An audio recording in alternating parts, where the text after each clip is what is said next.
צהריים טובים לכולם. בגלל נוכחותם של הרבה אורחים מחוץ לארץ, תרשו לי לבוא לשפה האנגלית. Good afternoon, everybody.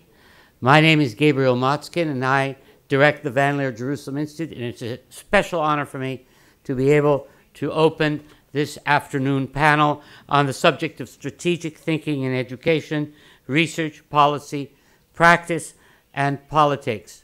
Now, I would like to just say a few words about our role in all this, because Don Inbar, who is the head of our education, thought up the idea of a Center for Strategic Planning in Education in Israel about 5 years ago, and we've been trying ever since then to elaborate this plan and hopefully to get it off the ground, because it is going to require some amount of external funding. Nonetheless, we have developed a true capability in this question of strategic planning. We put out an important volume on the core curriculum, and we do hope that despite political ructions, Israel will soon adopt a core curriculum for all its students so that everybody knows how to add 2 and 3. The other thing I would like to raise in a brief remark is we also put out a volume, a textbook on values and citizens that is located somewhere in the decision process of the Ministry of Education, and we hope that too will be adopted, because we believe that there is a role to centers that are external to the government and external to the university in formulating plans and ideas and suggestions that then the higher education system and the education system can deliberate about and can adopt partly or not. We think that's an extremely important function in society. Think tanks have arisen in the 20th century for a good reason. And this good reason is one of our main reasons for being. And so we think it's a very important thing. We're very happy about all of you. I see a great crowd here, and I think for an afternoon, you know, that's quite remarkable.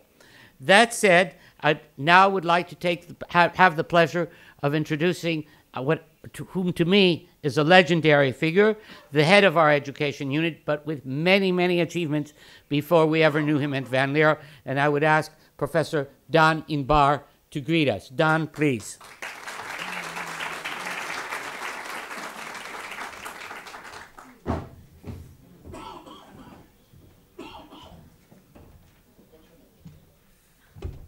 Toda, thank you, and I will be short.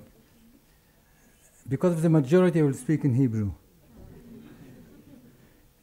כבוד היושב ראש, פרופסור גבי מוצקין, כבוד שר החינוך הרב שי פירון, מר דובי קלאוטמן, מייסד הכל חינוך, כבוד המנכ"לית משרד החינוך דלית שטראובר, הנהלת המשרד, ואנשי חינוך מכל הקשת החינוכית, אורחים שותפים, guest partners from around the world, מרחבי העולם, שרת החינוך לשעבר פרופסור יולי תמיר, ומדליק משואת העצמאות פרופסור ליאן קרנאווי.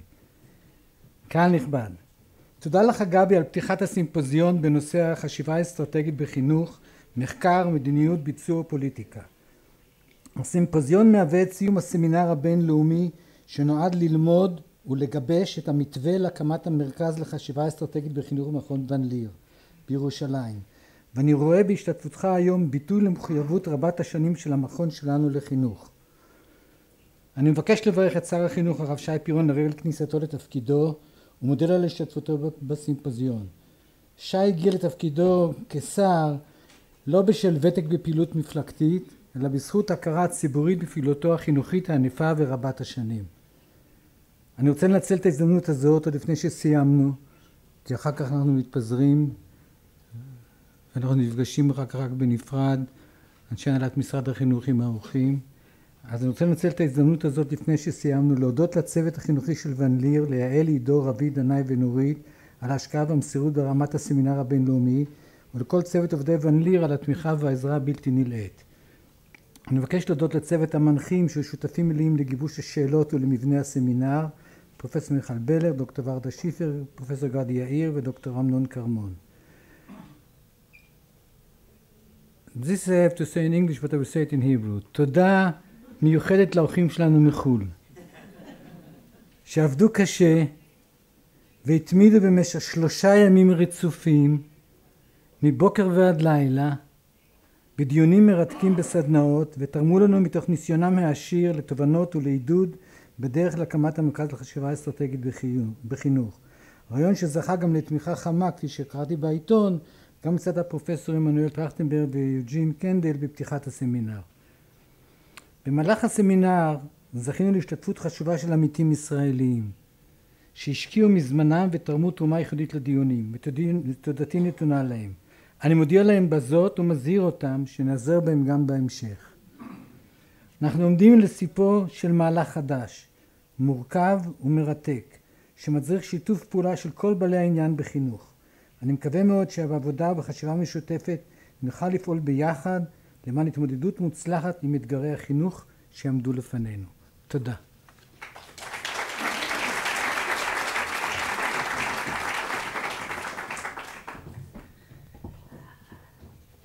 To me, it is a particular privilege to be able to introduce our next speaker, because I must say that I was very much rooting for his appointment as Minister of Education in the 2 months of coalition negotiations.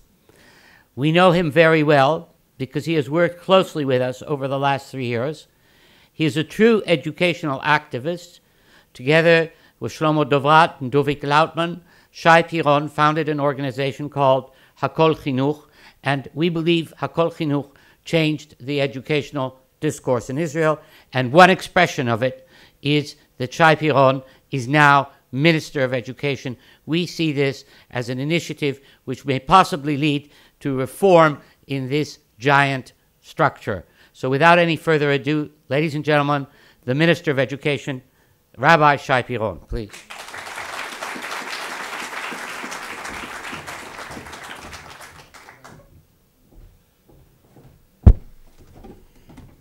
שלום, צהריים טובים. האמת שזה די מביך אותי כל הדברים הללו, והייתי שמח אם היה אפשר לעשות איזה דיל שאמרו את זה פעם אחת בשבוע הראשון ולא צריך יותר. ברשות, אני גם מתקשה לברך כאורח, כי אני מרגיש בבית בהרבה מאוד מובנים, אז זה לא איזה משהו ככה. אני לא אשתה באמצע ברשותכם. אז באמת ידידי פרופסור גבריאל מוצקין, ראש מכון ון ליר, דן ענבר, שמשנה לשנה נהיה יותר צעיר ויותר נמרץ. אני חושב שהוא והנשיא פרס עושים תחרות מה יהיה בעוד 100 שנה פה ומה יהיה תפקידם. חברי, מורי, מעורר השראה, דוביק לאוטמן, חתן פרס ישראל, באמת שמח לראות אותך כאן. שרת החינוך לשעבר, זה כמעט נהיה כמו אלוף במיל, כאילו זה סוג של תפקיד, תראו שזה הולך איתך לכל החיים, פרופסור אילי תמיר, באמת עם כל חילוקי הדעות, הרבה מהדברים שאני עושה עכשיו הם חזרה לדברים שלא פעלו בהם בשנים האחרונות, והם נובעים מתפיסות עולם שפרופסור תמיר הובילה והנחילה. אני מרגיש לחלק מהדברים קרבה לא קטנה. מנכ"לית משרד החינוך הגברת דלית שטאובר, מנכ"לית רמה פרופסור מיכל בלר. עכשיו אני בבעיה, כי אני צריך לעבור כמעט כל אחד, אני רואה כל כך הרבה פרצופים שלא ראיתי הרבה זמן, אז כולכם באמת ברוכים הבאים, אורחים מהארץ ומחול. ממש. תראו, אני רוצה לגעת בדברים הקצרים הללו בכמה נקודות שבעיניי הן מאוד משמעותיות לפתוח את השיח בינינו. קודם כל אני מאוד שמח, ואני לא אומר את זה בביקורת על מה שהיה לפני, אני מאוד שמח שבכירי המשרד יושבים כאן היום, הם חלק מהעניין. מחר גם תהיה איזושהי ישיבת הנהלה יחד עם המומחים מחול, כדי לראות איך אפשר לתרגם את הדברים האלה. הייתה היום, סליחה, כדי לראות, אני שכחתי, אבל מחר תהיה לכם ישיבה איתי, שבה אני אשמע את התרגום של הדברים, ואני כבר התבלבלו לי הימים, זה פרופסור תמיר תאשר שזה קורה כשאתה נכנס לתפקיד הזה, אתה זוכר, שואל כל יום איזה יום היום. אני חושב שזה מאוד חשוב שמשרד החינוך יהיה גם מקום לומד, ומשרד החינוך יהיה מקום קשוב, ומשרד החינוך יהיה מקום שיש בו לצד נחישות והנהגה גם הרבה מאוד ענווה. ואני כל הזמן מלא בתחושה שבלי איזושהי תשומת לב יתרה לאוצרות הידע והרוח הגדולה שקיימת בסביבה, אם הם לא יחלחלו לתוך המבנים הארגוניים שאנחנו מתעסקים בהם כל הזמן, ואם לא יהפכו להיות, משרד החינוך זקוק בעיקר לרוח גדולה. הוא זקוק לרוח גדולה כיוון שרק כך הוא יוכל לסחוף אחריו, במובן החיובי של המילה לסחוף אחריו, את 140,000 אנשי החינוך הנמצאים בשטח, את 2 מיליון ומעלה של תלמידים. אני לא חושב שיש בעיה במבנים, יש בעיה, אבל אפשר לתקן אותם. הבעיה היא בשפה, הבעיה בתרבות, הבעיה היא ברוח. הבעיה היא בתחושה שאנשים צריכים להרגיש שהמערכת שהם חלק ממנה באמת מובילה אותם לאיזשהו מקום. שיש חשיבה ערכית, רעיונית, פדגוגית, ניהולית. ואני חושב שבגדול, הרבה פעמים כשאתה מגיע למקומות שמתעסקים בסוגיות חינוכיות, אתה מופתע כי השפה היא רזה מדי. כי היא לא מספיק עמוקה. כי היא מתעסקת בקונסטרוקציות ולא בתוכן. כי היא מתחמקת משאלות יסוד, ובעיקר כי היא מקדשת את העבר. היא מחויבת למה שהיה. ובמידה מסוימת ייתכן ואנחנו חוטאים את תפקידנו, כי חלק מאיתנו, אלה שנכנסים לכיתה היום בבוקר או אתמול או מחר, יודעים שמה שהם מלמדים ומה שהם עושים לא רלוונטי. הם יודעים את זה. והם יודעים שבעצם משתפים פעולה עם איזושהי מניפולציה מאוד בעייתית. ואת זה צריך לשנות. אני חושב בואו ניקח רק 3-4 דוגמאות קצרצרות שאני חושב שחשוב לומר אותן כדי שנבין את המשבר, משבר הזהות של מערכת החינוך. המושג מקום השתנה. מה זה מקום? המושג זמן השתנה. מה זה זמן? אני חי ביישוב שבו חלק גדול מהאנשים הם אנשי הייטק, הם אזרחים ב3 מדינות. במדינת ישראל, במדינה של החברת ההייטק הגדולה שהם עובדים בה, שיש לה סדר יום אחר וזמנים אחרים וישיבות אחרות, והם גם חלק מהעולם היהודי, שהוא גם כן לא קשור דווקא לנקודה גיאוגרפית.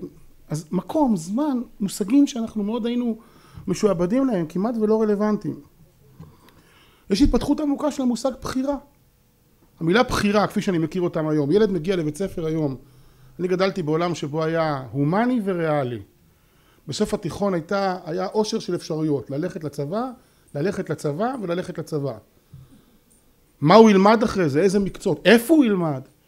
אנחנו נמצאים בעולם שפתאום הבחירה הפכה להיות דבר מאוד מהותי. שלא לדבר על ערוצי הטלוויזיה ועל אופציות אחרות. כל הזמן הצעיר המתבגר מתעסק בבחירה. האם אנחנו מכינים אותו לעולם שבו הבחירה היא חלק מאוד מהותי מחייו? האם אנחנו מעצימים אותו לבחור, מלמדים אותו לבחור, נותנים לו כלים לבחור, לחיות בתוך עולם רב ערוצי? הדוגמה האחרונה, שהיא לא נובעת מרוע ליבם של פוליטיקאים או מנהיגי ציבור, זה שכמעט כל תיאוריה שאנחנו מכירים, יש לה חיי מדף מאוד קצרים. קצב ההשתנות וההתפתחות של תיאוריות חינוכיות, מדעיות וכן הלאה והלאה, הוא די קצר בסך הכל.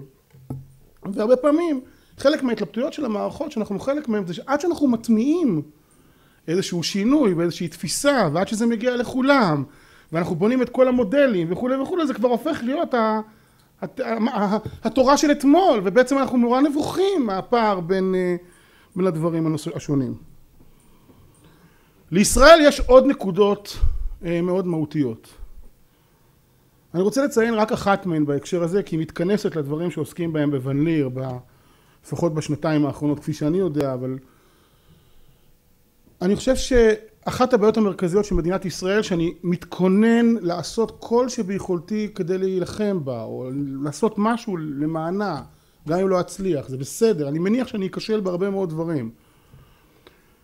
בישראל כל אדם הוא בחזקת תחמן, אלא אם כן יוכח אחרת.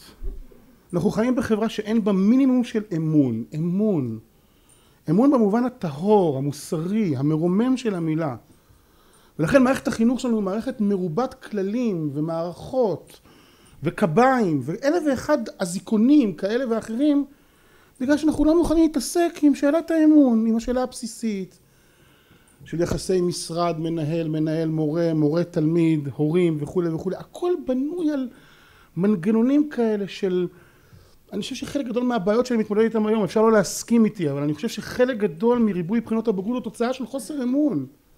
כי מה, ניתן למורה למדוד? מה, אני סומך עליו? הוא בטוח יתחמן.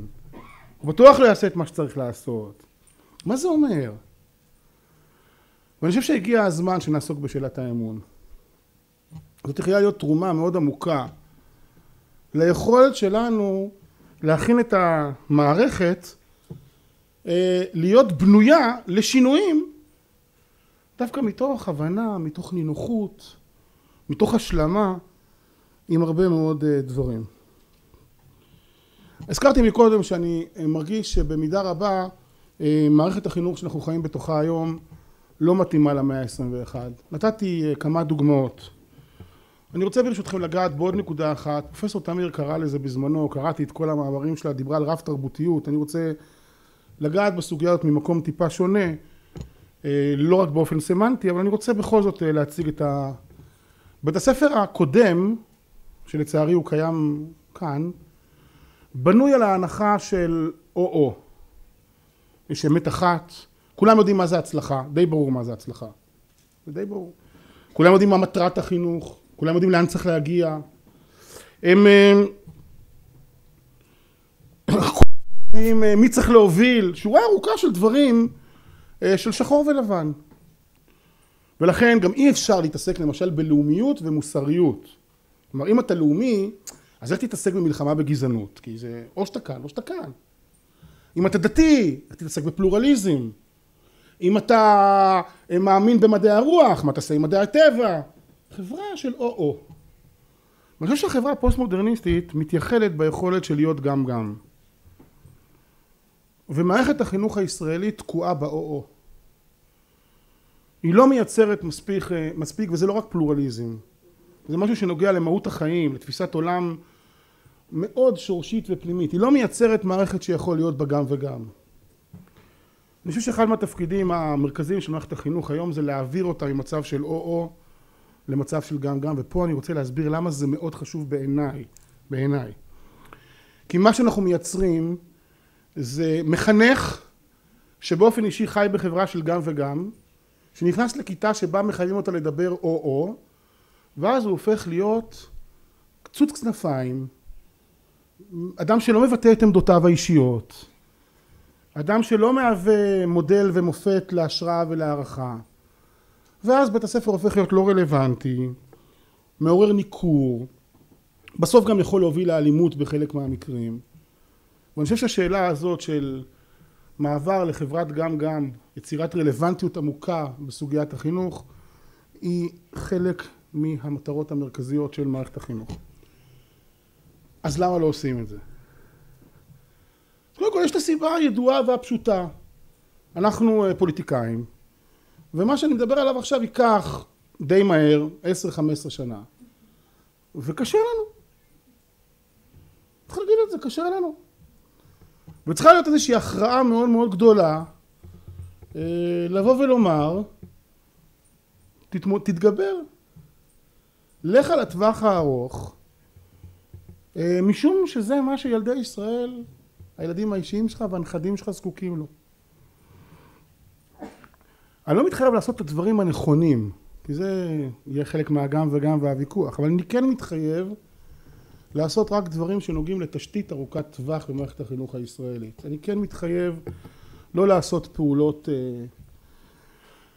שאולי ייתנו תוצאה נראית לעין בתקופה קצרה, וככל שזה יקרה מהר יותר, זה מבטיח שזה יתפייד מהר יותר, ויעלם יותר מהר, ולא יהיה מושרש, ולא יהיה אמיתי, ולא יהיה עמוק, ולא יהיה חלק מהמערכת. הסיבה השנייה שאנחנו לא עושים דברים ארוכי טווח, היא בגלל המבוכה. אנחנו בעצם לא בדיוק יכולים להגדיר את הדברים באופן כללי, אבל כשזה יורד לשפה אופרטיבית של איך זה יתנהל, חשבתי מקודם בפגישה עם חלק מהאורחים מחו"ל, בסך הכל הביטוי הארמי סדנה דאר אחד הוא, התלבטויות הן פחות או יותר אותן התלבטויות, השאלות, הדילמות הן מאוד פשוטות. ולכן התחושה שלי, החוויה שלי שבמסגרת הגם וגם, אני צריך לנסות לשלב עכשיו בין שתי מגמות שמתרוצצות בקרבי.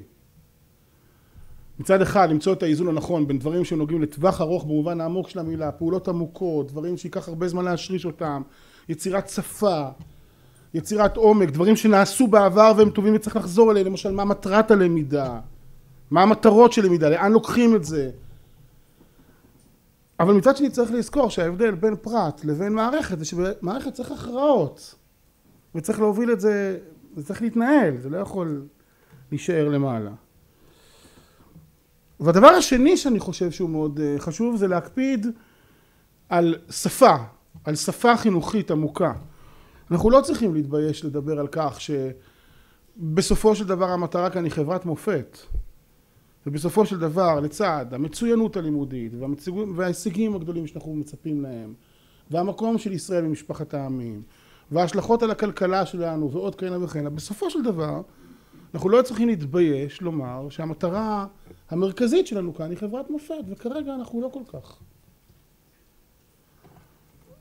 אז שני הדברים האלה, עשייה ארוכת טווח ונקרא לזה הנפת הדגל האסטרטגי לצד העיסוק בשפה ובגיבושה של חברת מופת, אלה הם שני דברים שנראים לי מאוד משמעותיים וחשובים. יהיה להם מחירים קשים מאוד. אני לא תמים לחשוב שהדברים האלה הם קלים. אני יודע מה קורה כשמחליטים לשנות את בחינות הבגרות ולאן זה מוביל. אני יודע לאן זה מוביל, זה בסדר גמור. אני מודע, למדתי די מהר שככל שיש שקט גדול יותר בהתחלה, זה אומר שזה קורה בגלל שמישהו מכין את העניין. מישהו עושה עבודה טובה. ואני בטוח שכשנרצה לדבר על איכות ההוראה ונדבר על איכות ההוראה, מה לעשות? וכשנרצה לומר אמירות ברורות, דווקא מהמקום, לקח דוגמה שהיא בעיניי מאוד פשוטה, דווקא מהמקום הרבני, הדתי, עם כל העולמות, איך נקרא לזה, עם כל הסטריאוטיפים, שצריך להתמודד עם גזענות, כי צריך להתמודד עם גזענות בישראל, וצריך להתמודד עם שוויון בישראל, אז יהיו קולות. בסדר? לא באנו פה לבלות. אבל אני חושב שבאופן עמוק אנחנו חייבים להציב דגל חדש בכל מה שנוגע לתכנון אסטרטגי, ולכן משרד החינוך עוד לא התגבשה השאלה איך, בעיקר מפני שיש לי כל כך הרבה אנשי מקצוע מצוינים במשרד וצריך להיוועץ בהם ולעשות את זה יחד איתם, אבל משרד החינוך בשנים הקרובות יעסוק באופן עמוק בסוגיות של תכנון אסטרטגי ארוך טווח. חלק מהדברים כבר קיימים במסגרת רמה ובמסגרות אחרות, צריך לראות איך עושים את זה, אבל משרד החינוך יציב את הסוגיה האסטרטגית, את התכנון האסטרטגי. יש פה הרבה שאלות. האם זה נכון שזה יהיה לגמרי מחוץ למשרד? מה מקומו, איך המשרד מתייחס לכך שדברים כאלה קורים, מתרחשים מחוץ לו? האם זה מחייב אותו, לא מחייב אותו, זה רק מעורר השראה? מה מקומו של המנהיגות החינוכית בישראל בתוך הדברים האלה? שאלות מאוד חשובות ואסור להתחמק מהם. אסור להתחמק מהם. גם אם התחילו לעשות את זה לפני שהייתי כאן, זה בסדר גמור. גם אם התחילו לעשות את זה כשהייתי בצד השני. והייתי בצד השני בחשיבה העקרונית על הדברים האלה. אני מחויב עכשיו לשאלות הללו. והשאלות האלו הן שאלות מאוד עמוקות. ואי אפשר להכריע אותן עכשיו. אבל מדינת ישראל בשנים הקרובות תתעסק בתכנון אסטרטגי ובחשיבה ארוכת טווח. אני מאוד מברך על הכינוס הזה ועל הרעיון שמתבשל כבר 3-4 שנים, ובשנה האחרונה באופן עמוק ובאופן שיטתי, בהובלתו של ון ליר ובעיקר ברוח המיוחדת שפרופסור דן ענבר משרה על כולנו, בגלל שאני מאמין שבלי זה לא יהיה עתיד לחינוך בישראל. נמשיך לדשדש בחינוך של פעם, בתי הספר יהפכו להיות יותר ויותר משעממים, פחות ופחות רלוונטיים, הלמידה תהיה יותר ויותר מנותקת מהמציאות ומהצרכים שתלמידים בישראל מצפים להם, ואני חושב שאסור לנו לעמוד מנגד, גם אם זה קשה, גם אם נורא קל לגעת ב2-3 פרויקטים שמייצרים גלורי כזה נורא נעים, וגם אם נורא קל לגעת באיזה שינוי קוסמטי קטן, וגם אם אפשר להביא כמה לפטופים וקצת מצגות ואיזה קטע אנחנו נורא זה,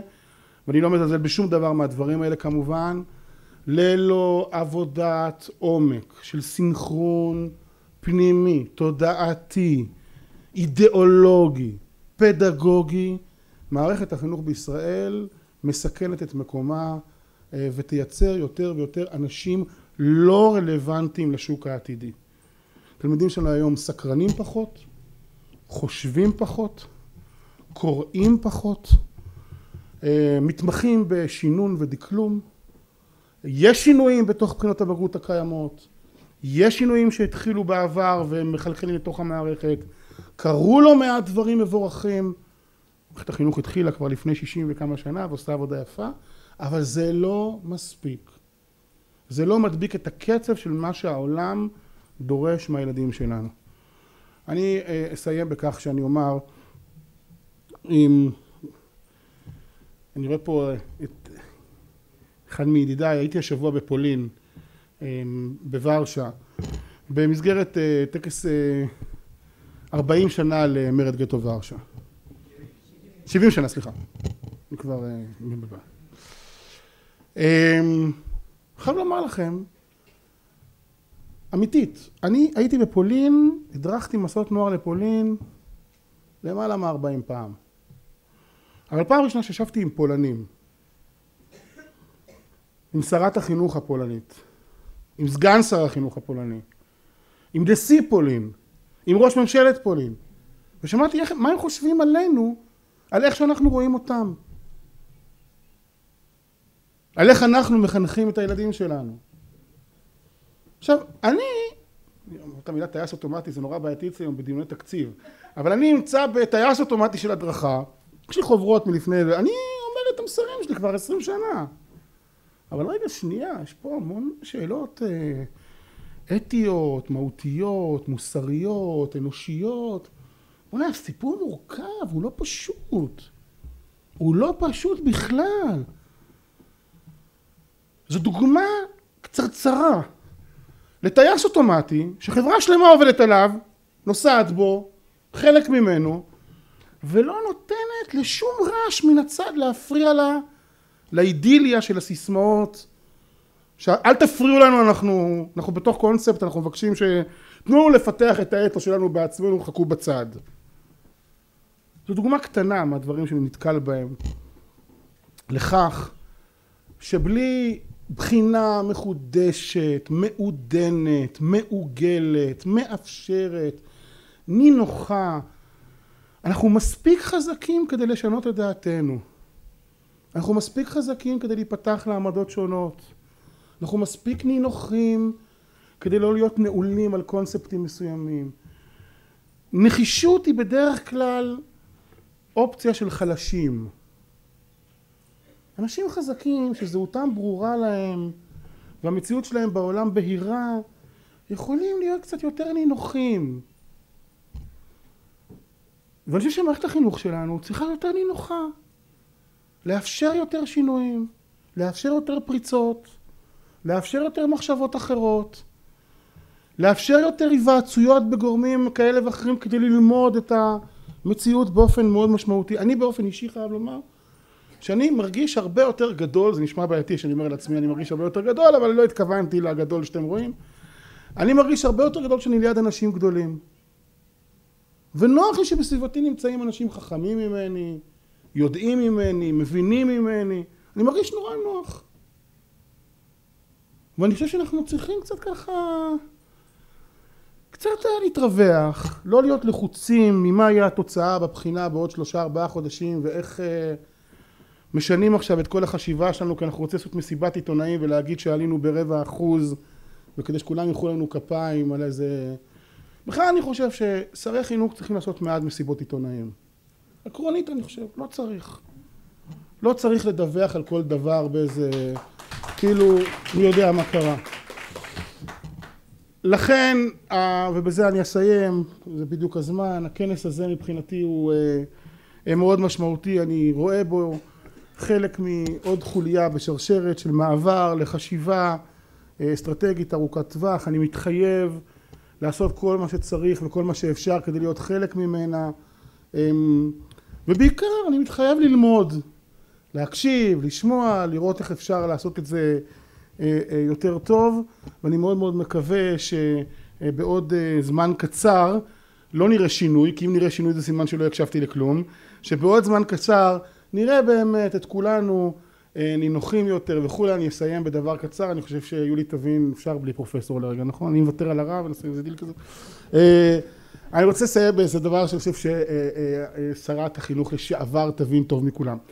אתם יודעים, יש במשרד החינוך משרד, הבניין הוא מקסים וכולי, ויש בו משרד של לשכת שר החינוך, ומאחורנית יש דלת ברזל, שהסבירו לי שמסיבות ביטחוניות אסור היה לפתוח אותה, אבל עכשיו אתם יודעים, השתנה, יש שלום, אז לשרים אין מאבטחים והכל סבבה לגמרי, ופתחתי את הדלת וגיליתי מרפסת, מה אני אגיד לכם, אין דברים כאלה, אני עוד מעט עומד להזכיר אותה לחופות וכל מיני דברים כאלה, מי שרוצה להתחתן מול הר הבית, וגיליתי שיש הבדל מהותי בין פגישות שאני עושה במרפסת, הביאו לי קצת עציצים וזה, אתם יודעים, אני שר עכשיו אז כל מה שאני מבקש עושים וזה נורא נחמד, הביאו לי קצת עציצים, כמובן שום דבר לא חדש, הכל אספו מאחרים, סידרו את זה יפה, ואני מרגיש שזה מדהים כשיושבים במרפסת ומדברים וכשיושבים במשרד, זה סימבול לשאלה מה יקרה אם ננהל את כל הדיונים החשובים האלה קצת לטווח ארוך, בנינוחות מסוימת,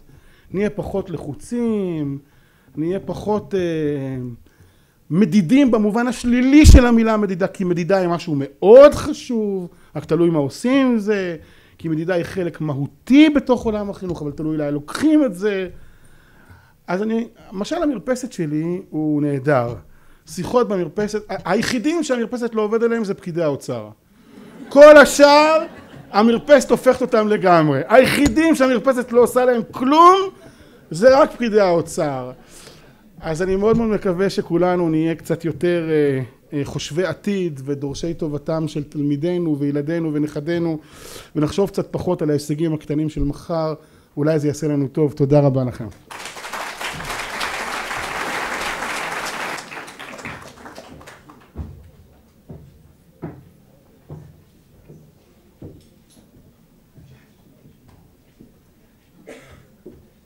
We now move to the second part of this afternoon, which will be a roundtable, and its participants will be introduced by the moderator of the roundtable, and we're very privileged to have in that role the former Minister of Education, an old personal friend, the current president of the Shenkar College of Engineering and Design, Professor Yuli Tamir. Please.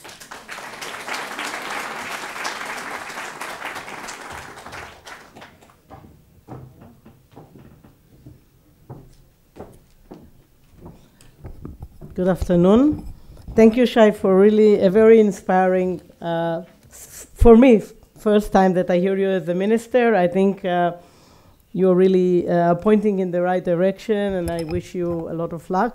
I think there's lots to be done, and you have a wonderful team to work with in the ministry, and I'm sure you'll do a great job. We're moving on to the last part of this conference, and I would like to call on the participants. All of them, you should know I have about a 9-page biography of all the participants. If I read it out loud now, that will be over by the end of the session. So I will only introduce them with their affiliation, but all of them have really a very, very impressive background combining strategic learning and implementation. So I would like to call Professor Robin Alexander of the University of Cambridge. Please. Dr. Sakari Karalyan, was it okay? The former Director General of the Minister of Education in Finland, who's been a guest here for many times. Professor Ellen Luke from Queensland University in Australia. Dr. Darlene Opfer from the the Director of RAND Education, the RAND Association. Professor David Plank, Executive Director of Policies Analysis for California Education. Mr. Ryan Rao, Senior Advisor of Strategy and Knowledge-Based Policy in the Netherlands. And Dr. Russ Whitehart, the Brown Center on Education Policy, the Brookings Institute. So what we would like to do in this session is to try and figure out, from the experience of all of you, and you're very experienced participants, what could we learn about strategic planning and implementation? Actually, the first round is a simple or maybe very complicated question of what's the best practice? What did you learn from your past successes and past failures about strategic planning? I think we're all open-minded now. We think that there should be strategic planning. We don't exactly know how to do it. And I think one of the things we should share with the audience is that I think the conference was very honest in saying that there is probably, correct me if I'm wrong, there is more we don't know about education than we do know about education. So it's a huge issue to define what should be studied, how should we define our purposes, our priorities. So please, in the order you're sitting, you have a mic for the purpose of recording. Try to give us a 5-minute answer before we can develop the conversation further. Well, thank you very much for the opportunity to be here. It's been an interesting 3 days. Is the mic on? Now it's on. So again, thank you for the opportunity to be here. It's been an interesting 3 days. Let me talk about strategic planning and strategic thinking from two personal perspectives. One was as a member of the executive branch of the U.S. government for 8 years, dealing with education research and education policy, and subsequently at the Brookings Institution, which is the think tank in Washington that is supposed to engage in strategic thinking. And so one of the things I learned from the experience of serving in government is that as the current Minister of Education has just said, it's very busy. You're not often sure what day of the week it is. And it's difficult to engage in strategic planning. The planning is with regard to implementation, it's with regard to next week and next month, it's with regard to the upcoming election. It's a very much in the moment thing. And it's also very difficult for government to fund ideas, because ideas are inherently politicized. If the idea is an interesting idea, it will irritate some people, not irritate others. It has political baggage as soon as it's uttered. Why did you fund this group to generate ideology? Very difficult to do. And so that's where think tanks have a very significant role to play. So certainly in the United States, I was checking yesterday, there's an organization at the University of Pennsylvania that issues an annual think tank index. And among the statistics there, the number of think tanks in various countries and various cities. So Washington, D.C. has 386 think tanks. It's a lot per capita, for sure.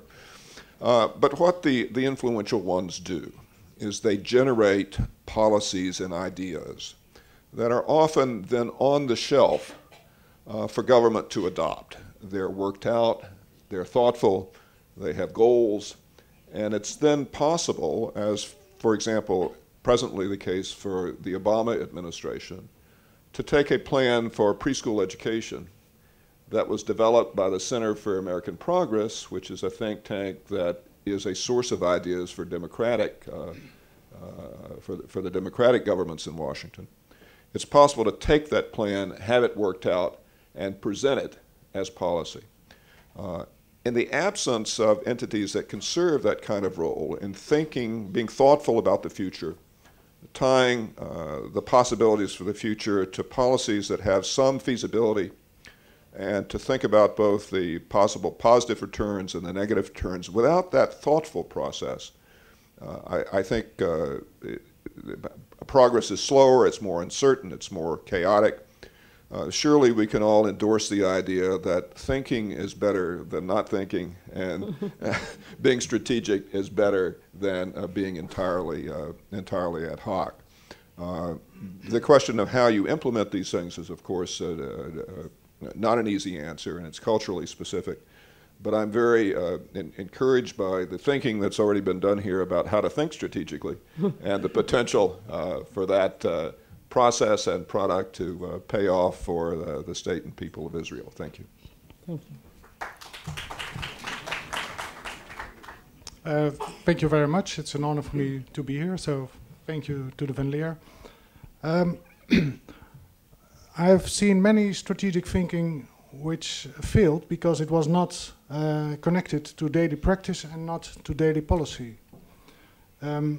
So that's always a risk of strategic thinking, that it becoming an activity in itself.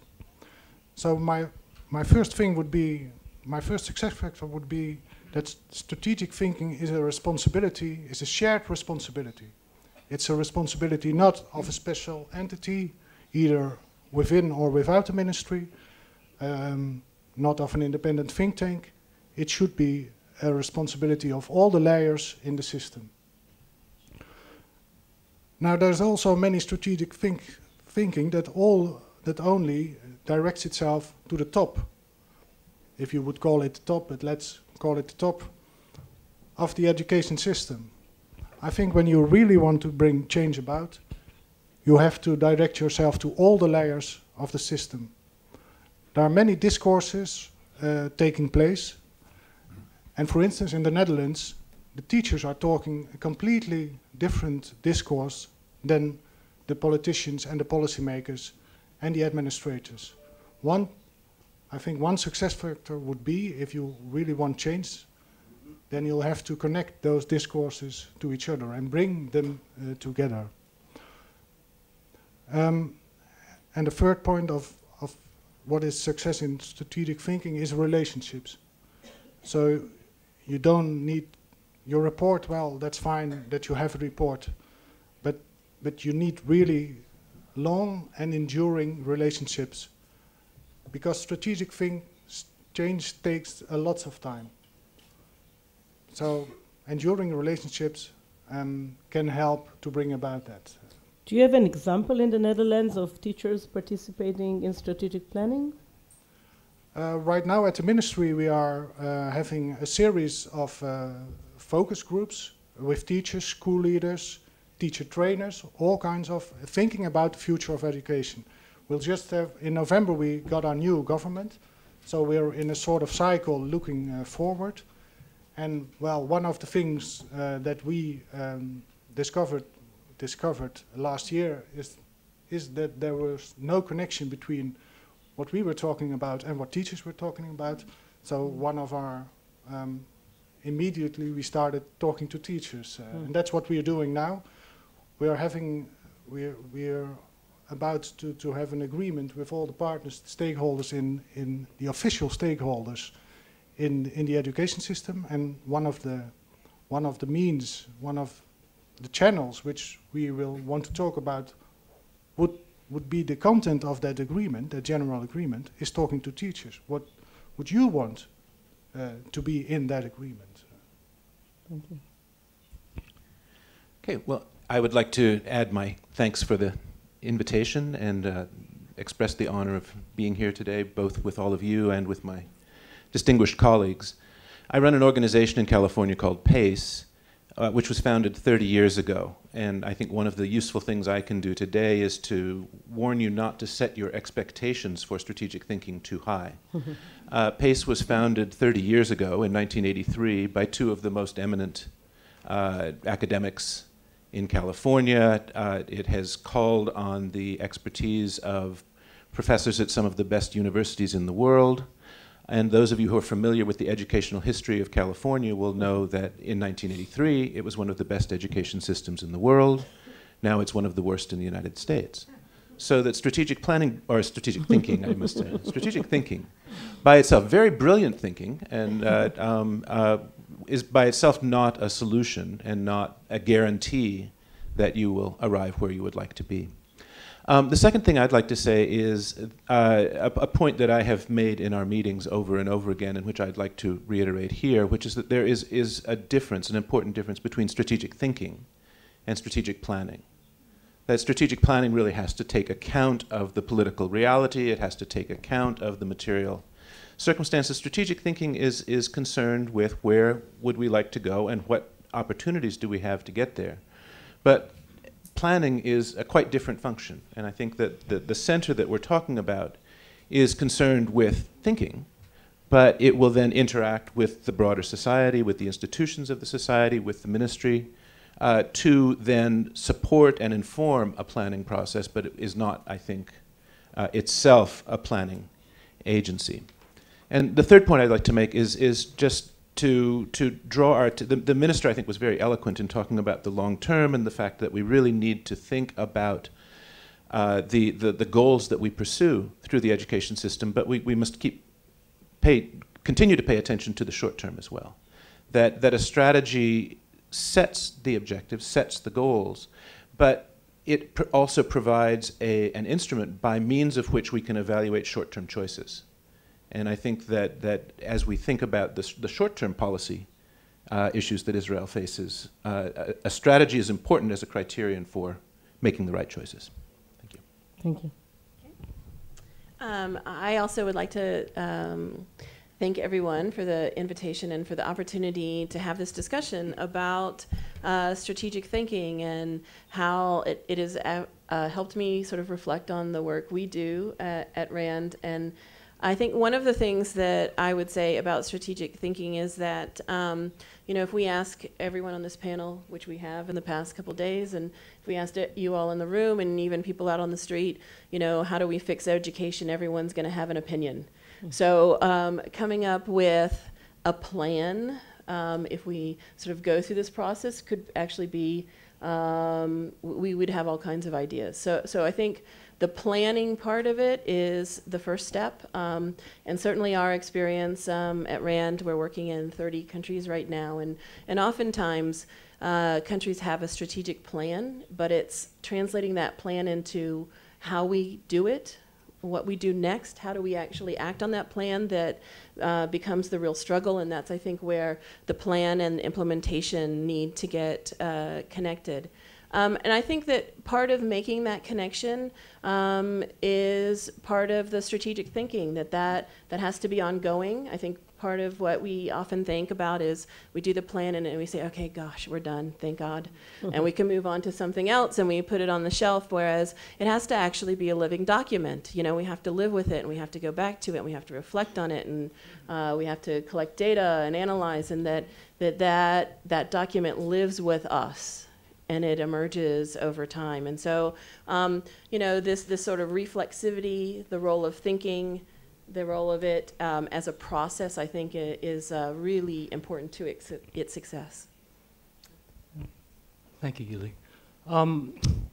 This has been a really moving and quite unique experience this week, so I'd like to thank Van Leer and thank all of our colleagues, but also thank the other members of the panel that we've been working with. I've worked in Canada, Australia, Singapore, as a school teacher, as a bureaucrat, as a ministerial advisor, as a researcher, as a dean. I've had many, many different lives. I think I have three simple messages that I'd like to extract. First of all, I entered government, both in Queensland and as an advisor in Singapore, as a skeptic of evidence-based policy, only to find out that policy was made, as the minister said, on the basis of unexamined precedents, habituated behavior, and often idiosyncratic whims of policymakers. I've become an advocate of evidence-based policy, but the question that we've been debating all week is what's going to count as evidence. And what I think I would persistently argue for is a rich, multidisciplinary evidence base that ranges, that is an open church, that ranges from rigorous quantitative empirical research to qualitative ethnographic research to auditing the voices of community members and kids. And Professor Alexander's work exemplifies this. So I think this expansion of the evidence base is absolutely crucial. The second point that I think that I want to make is that policy formation is not simply about the scientific formation of a series of propositions. It actually is about constructing a narrative in a story, a plausible narrative in a story, and building scenarios and futures for people. Which leads me to, I think, my third point, which is that narrative and story must be about changing the lives of teachers and kids in classrooms. the ultimate analysis of our science, the unit of analysis for any science, and also ultimately the constituency and target of any of our work must be to change the face-to-face relationships that go on every day between children and teachers. And that is our core business. Anything else, to me, is merely a means to an end. Thank you. I'm very grateful to be here for the fourth time in this institute and on this stage. During the two first times I was Director General at the Ministry of Education of Finland. I did the opposite move as compared to Rabbi Shai Piron.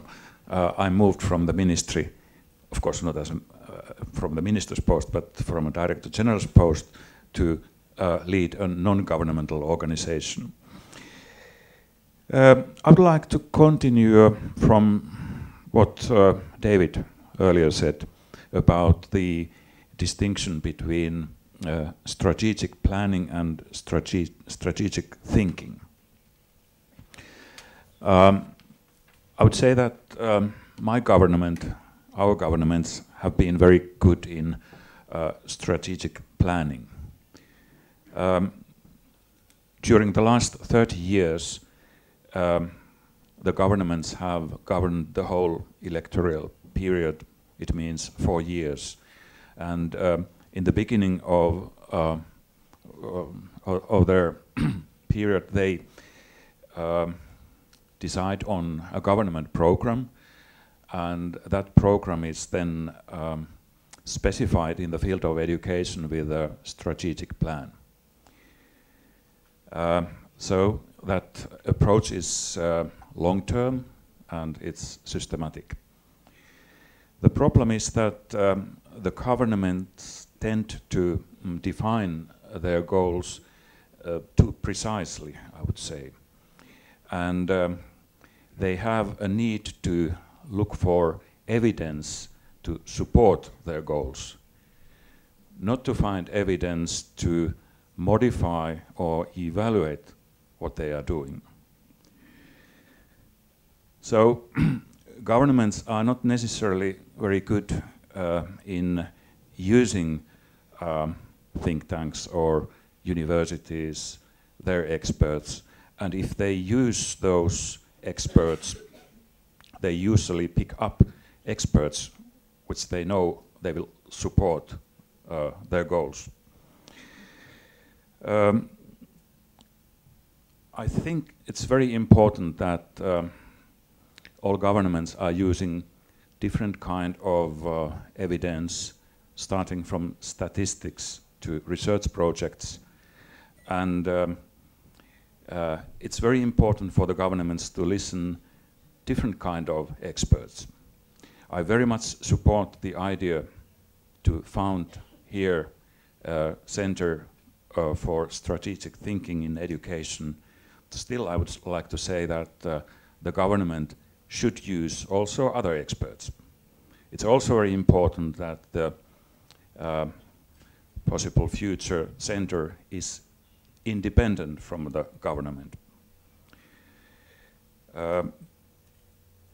I would also like to say that it's important that in the ministry we increase the staff's ability and skills to exploit research evidence. That's one of the shortcomings in Finland, for example, that the staff members at the ministry do not have that kind of skills, and especially they do not have time to make acquaintance with the most recent research literature. Last but possibly least as well, I come into this, next year I will have been professionally involved in education for 50 years. I started my career as a teacher in a primary school in 1964, so you can do some calculations from that. But at the moment, and for the last few years, I've been running the Cambridge Primary Review, a very large-scale inquiry into the condition and future of primary education in England, which has morphed from an inquiry into a professional network, working very closely with teachers to build on our findings, and its current phase of development is, as we call it, the Cambridge Primary Review Trust, which started this month, which is an independent company where we're working with a commercial sponsor with to both to maintain our independent line of inquiry and to build on our evidence, but also to develop materials and support services for schools. Now, out of this experience, which has been a very mixed experience and has been a fairly bumpy one with some interesting encounters with the media and with politicians and all kinds of people along the way, I think it's important to reiterate some of the principles that we tried to abide by. The first was a combination of evidence and vision. Evidence is absolutely crucial to this whole exercise, but evidence without some kind of guiding vision as to the kind of education that you think is important will not get you very far. The second, looking back as well as forward, is historical consciousness. We live in a very present-oriented society, and too many researchers think that it's a mark of their effectiveness as researchers not to quote anything than 1 or 2 years ago. Now, in fact, most of the research that comes out now has already been done. Not once, not twice, but several times before. And if only more researchers would look back at their disciplines and learn from the research and build on the research that's done before, we would make real progress. The same lesson, of course, applies to politicians. Who in my country, I will say nothing about here, of course, that would be impertinent. My country, the mark of ministerial machismo is to tear up the policies of your predecessor and start again. And of course, educational and social development must be genuinely cumulative and progressive, and that means a certain degree of humility about what has gone before. Another principle which guided us was the importance of comprehensiveness. So we really tried hard to map the whole territory of education. And eventually, out of that, through many, many conversations, we extracted what the issues which all the people we worked with and all the evidence that we interrogated regarded as critically important. And that list was headed, as my colleagues here know, by the issue of equity. There were many others too. It's important to have courage. It's going to be a difficult operation, I think, this think tank. Speaking truth, not merely to power, but to all kinds of other constituencies, is not always straightforward. It demands, my next condition, communicative capacity. The capacity to deliver messages to different people in different ways, in different languages in every sense, to speak to the condition, as the Quakers put it, to speak to the condition of the people you're working with. Can I end by just picking up my privilege to do so, but maybe it squares the circle. 4 themes from the minister's presentation, which I found absolutely enthralling, and it's worth repeating them because they all apply to the operation that we've been discussing the last few days. The first is trust. It was actually the theme of last year's Vanleer International Conference at which I spoke, and I think, you know, in the spirit of accumulation, we should not forget all the conversations which took place last year and the year before and the year before that. We need to carry those issues forward. And last year was focused essentially on trust, and the minister made a point of that. The second issue I'd pick up is the importance of getting out of an either-or mentality, banishing dichotomies. He didn't say that, that's what I say. That in the business of educational truths and evidence about education, there is never only one truth. There might be a best fit, and therefore it's absolutely essential that you interrogate a wide range of evidence through different methods. The third theme, which he made much of, was pluralism, diversity. He talked about cultural diversity, but again, in the enterprise of the proposed centre, I think it's important to capture the diversity of voices, of politicians, policymakers, of different community groups, and of teachers. And there's one critical reason why teachers need to be central to this process. It is that policy has no meaning until it comes alive in the classroom. It's just paper. And therefore, teachers and other professionals need to be very closely involved. And the final thing, which I liked very much, was the quality of the conversation. He talked about the parable of the balcony. I think if some British politicians were to join him on that balcony, Britain wouldn't be in the mess that it is. Thank you very much. So let's try and think. I think we all agree that planning is important. I think that there was an important distinction made here between strategic planning and strategic thinking.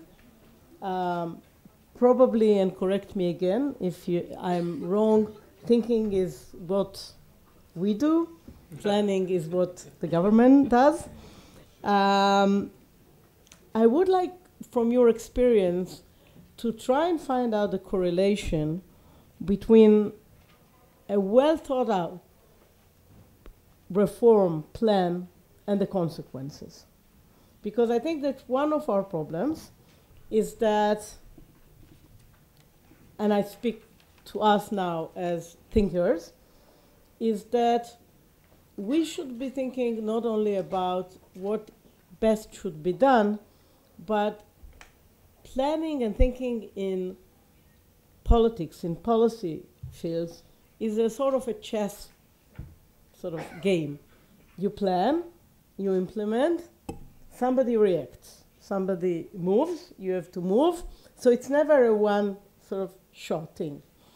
I would like to know from your experience, and you know, we have representative of different countries, what were the unexpected consequences of good planning?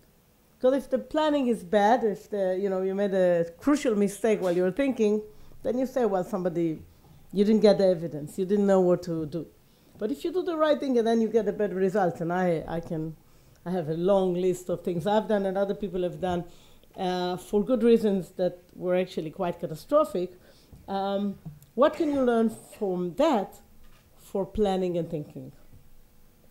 Yeah. There's a famous American social scientist, Donald Campbell, now dead for 25 years, who made both a rational and impassioned call for a learning society.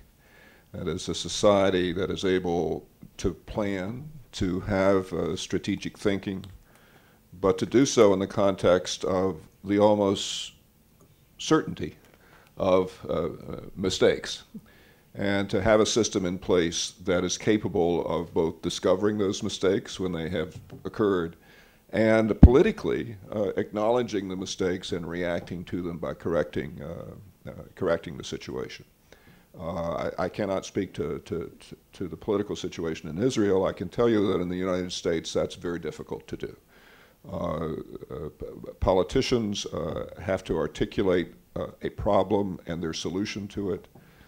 They are able to advance it based on the certainty of their solution to it, and evidence that it's not working creates great political difficulty. So it's a situation that lurches forward and backward depending on mostly the sheer raw luck of the policymaker in having happened on something that works well instead of badly. There's so many instances of that in recent U.S. government policy that you all know about. That what can I add? I can add in education that we are currently in the midst of a revolution in the evaluation of teachers, in which the federal government is enticed states through a variety of very powerful inducements to introduce teacher evaluation systems that are supposed, I think, positively to meaningfully differentiate between good teachers and bad teachers, but is encouraging a particular way of doing that is, we know already, is running into great practical difficulty. And yet it will probably be years before there's a reversal of that course because of the reasons I just articulated. So one thing I would hope that would happen in Israel as you move forward with a Center for Strategic Thinking, and it has impact on government, is that built into any plan, any policy that is intended to have substantial impact, a way of, again, discovering the misstep and correcting it gracefully without political embarrassment, and to make that just part of what it means to be a thoughtful society. Thank you. I think just following up on what Russ's point is, and a point that Sakari made earlier, is that I think that there's a tendency to be overly specific in plans. And the example that Russ just gave, you know, not only to say we need to evaluate teachers, but you need to evaluate teachers in this very specific way, which doesn't lead, sort of boxes us into a corner and doesn't always let us move forward. And I think that that is a problem. It also sort of represents an issue about our inability to sort of think about unintended consequences when we do this. And what would happen, and think through what could happen if we take certain approaches that we take, either in strategic thinking or in the actual plans, and thinking also about how certain policies work in relationship to others. So the lack of cohesion also is tied up with this notion of sort of unintended consequences and over specification. I'm not so sure about Israeli teachers, but we say about Australian teachers is that they're feral. I didn't anticipate this about Singaporean teachers, but I think what we know in the schools, but it was the case in Singapore as well. We all of the ethnographies and the qualitative work on teachers in schools tell us that regardless of what we try to control from central offices, etc., there will be extremely idiosyncratic uptakes and twists and turns on the part of teachers. That's why I initially said, really, the core business is trying to anticipate these idiosyncratic outcomes and the various kinds of readings of the discourses of policy that you send out. So what I've seen is, in the case of Singaporean teachers, they didn't actively resist. They just very passively resisted and said, oh, it's the ministry sending us another central plan. We'll just outweight this reform like we outweighted all of the others. Mm-hmm. So I think we know enough about the culture of teachers, of staff rooms, of schools. You will have a different story here, to know that even if we get the science right, assume that we're centrally calibrating the policy right, that there will be all kinds of very odd uptakes at all different levels of what Robin calls transposition of these policies. We have to anticipate those things. So I think in the case of successful reforms, what we see is very, very simple thematizations and message systems that are focused on educating and mobilizing a workforce as opposed to trying to control them. Thank you, Chair. I would like to give you two examples of unintended consequences. First, when Finland made a big reform of basic education in 1960s and 1970s, no one could have expected that there would be dozens of delegations of ministers and teachers visiting Finland in the beginning of the 21st century.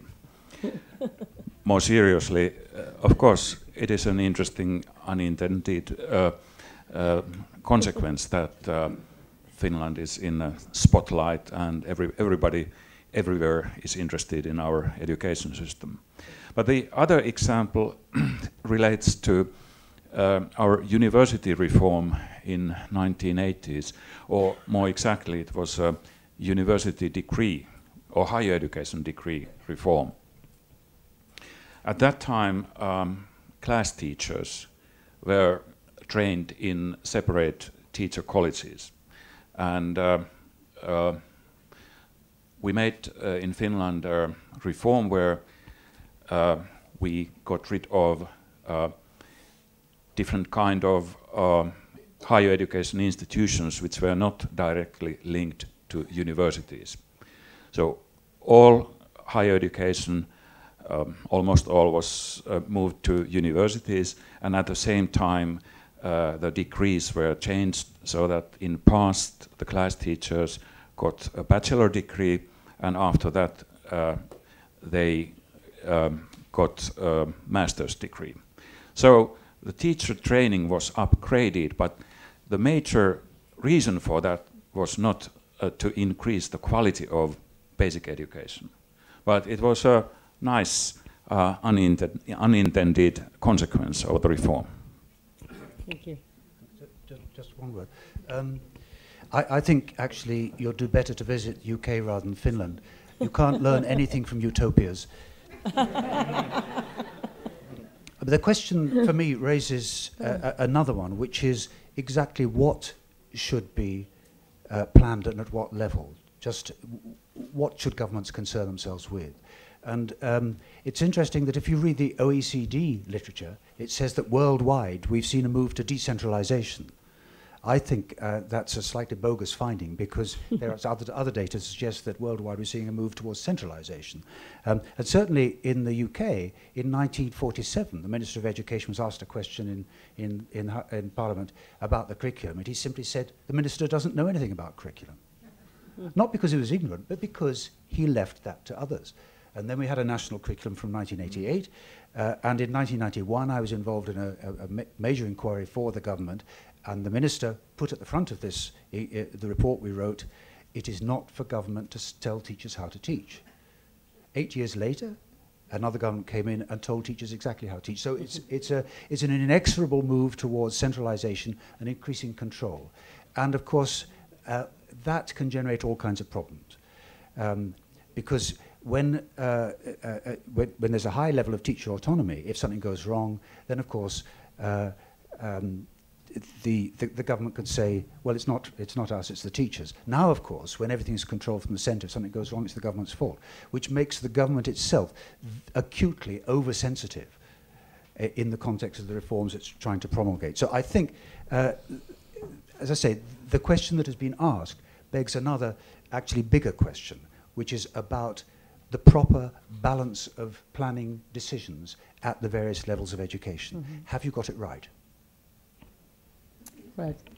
And could I ask you just an additional question that I asked all the rest, because you said earlier that in California the situation actually has deteriorated.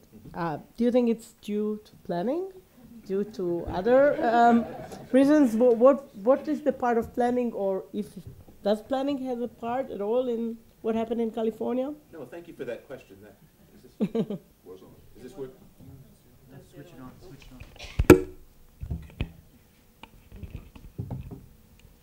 Yes, it's an excellent question. And I will actually answer a slightly different question, which is that I want to emphasize 2 points that Russ has mentioned in passing. The first is the importance of luck. That a lot of what happens in policy, in politics, in the world is a consequence of random good fortune or bad fortune. And California has been subject to some bad strategic thinking, some bad plans, some really bad politics, recently bad economics, all of which has brought the education system to its present pass. But the second thing that Russ said is, and I think this is particularly important for the Van Laer Institute, is that good ideas don't go away. That many of the ideas that have been put on the table over decades now in California and have yielded relatively minor, or we would like to think some good consequences, but in the context of overall decline, are now, as we finally stabilize our economy, as we finally move into an era when political decision-making becomes possible, are now being revived and are now being brought back to bear. We're facing now, well, and so let me say a third thing, which is that if you want to see unintended consequences, come back to California 2 years from now and you will see lots of unintended consequences. But we're now in a position where we can launch many of the ideas that have been lying dormant for the last, some of them for 20 years, some of them for 5 years. And we are in a period of great policy ferment, and I think a great period of great policy promise. So I think the long-term decline of California is not because of the education system, certainly. It's because of changes in the larger political economy. But the thinking that has gone into how to improve California's education system over the decades is still valid and still has the potential to bring about lasting improvements. Yeah, just then we'll go back. Well, strategic thinking, I think, is not about a sort of eureka. I want to echo what what you just said. It's about understanding the signs of the times and reading the signs of the times and then giving words to it, making sense of it. So many, when there are reforms that are successful, it is because there was a sort of common, shared thinking about it. It was not someone who thought, well, let's go that direction. No, he just named what everybody was thinking, not formulating perhaps, but what everybody was feeling. There's a sort of common intuition, we should move that direction. Many reforms that are successful in the Netherlands are successful because there is room or space for schools and professionals to make it their own and to transform it in their classroom to their own reform, I would say, not a top-down reform. And there was one very well planned reform. It was in our inspectorate.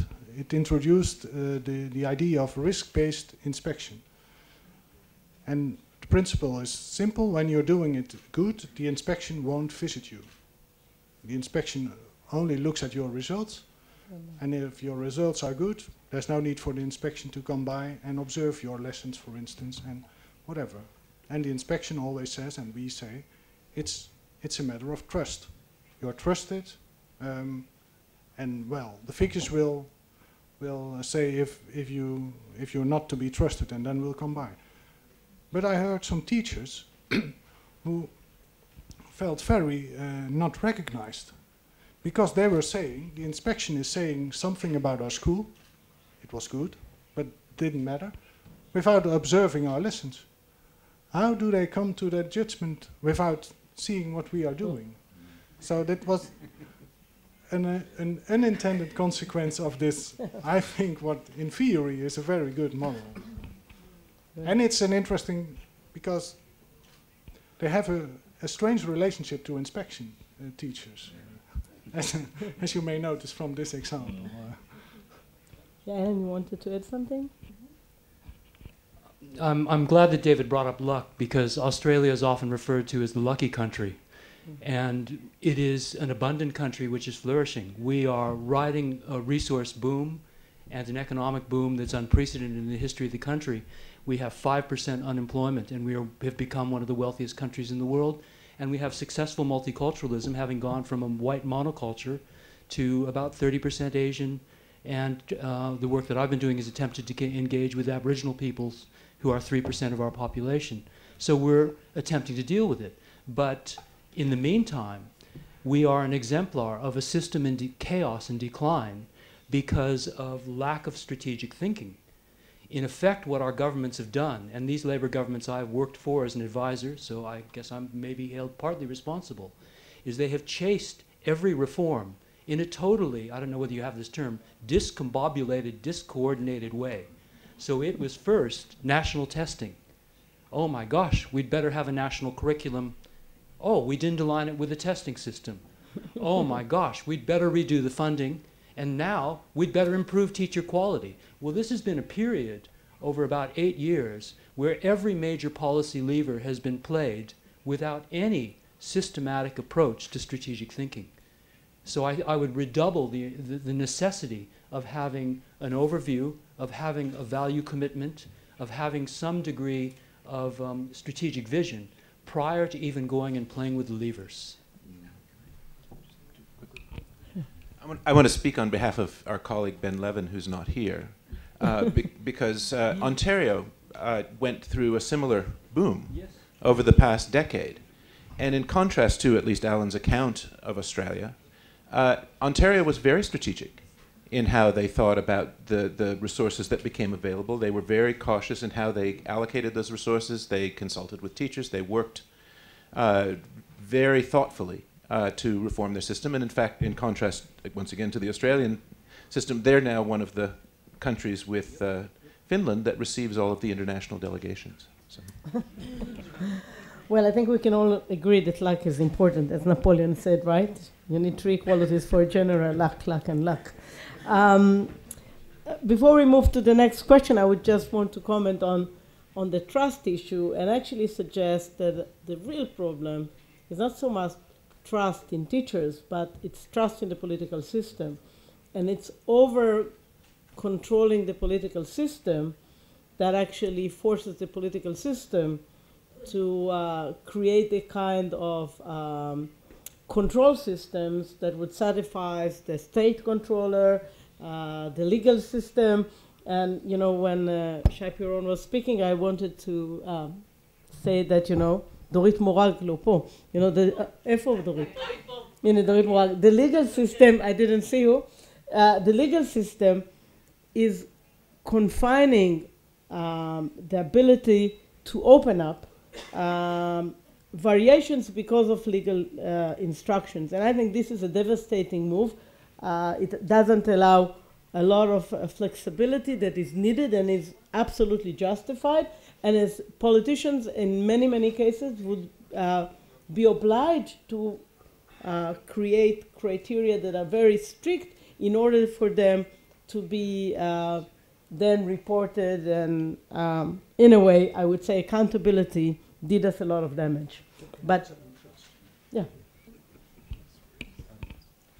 Yes, trust must go in both directions, or all directions.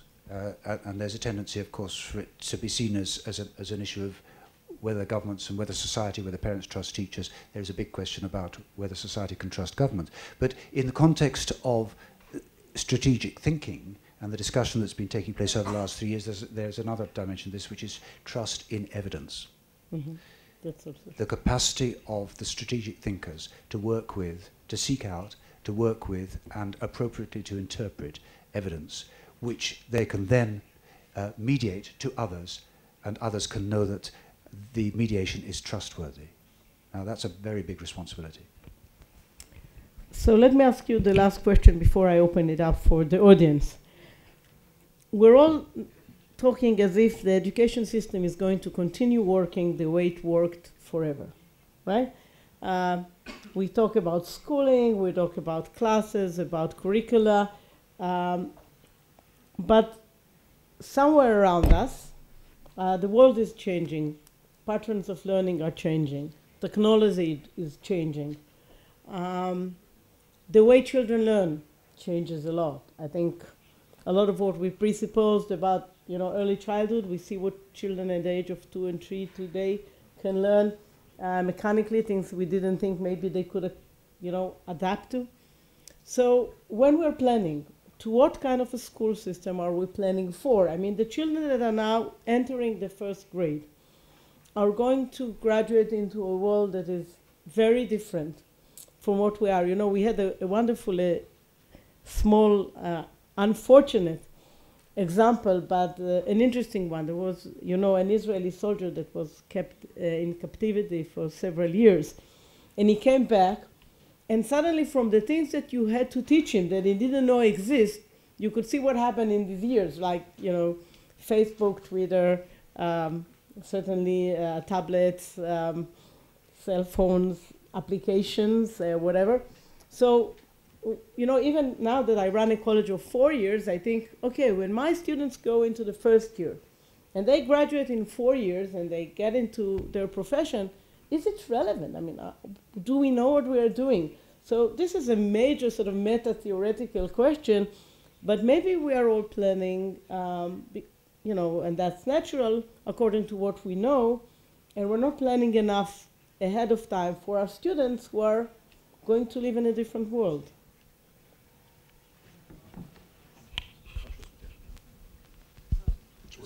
It's working. The American baseball player, baseball manager, Casey Stengel, said, "Don't make predictions, particularly about the future." And there's a wisdom embedded in his confused expression, and it is that we actually don't know what the requirements are going to be 20 or 30 years from now. And to try to design a schooling system that's predicated on expecting that we know is to engage in a design exercise that I think is almost certain to fail, except again, for the presence of dumb luck, it may work out, but the chances of that luck arriving are probabilistic at best. So I'm in favor of systems that allow innovation. So rather than a one-size-fits-all schooling system in which central planning has dictated a course of action, which may be a wrong one, there's a possibility for schools and school systems to proceed along different paths.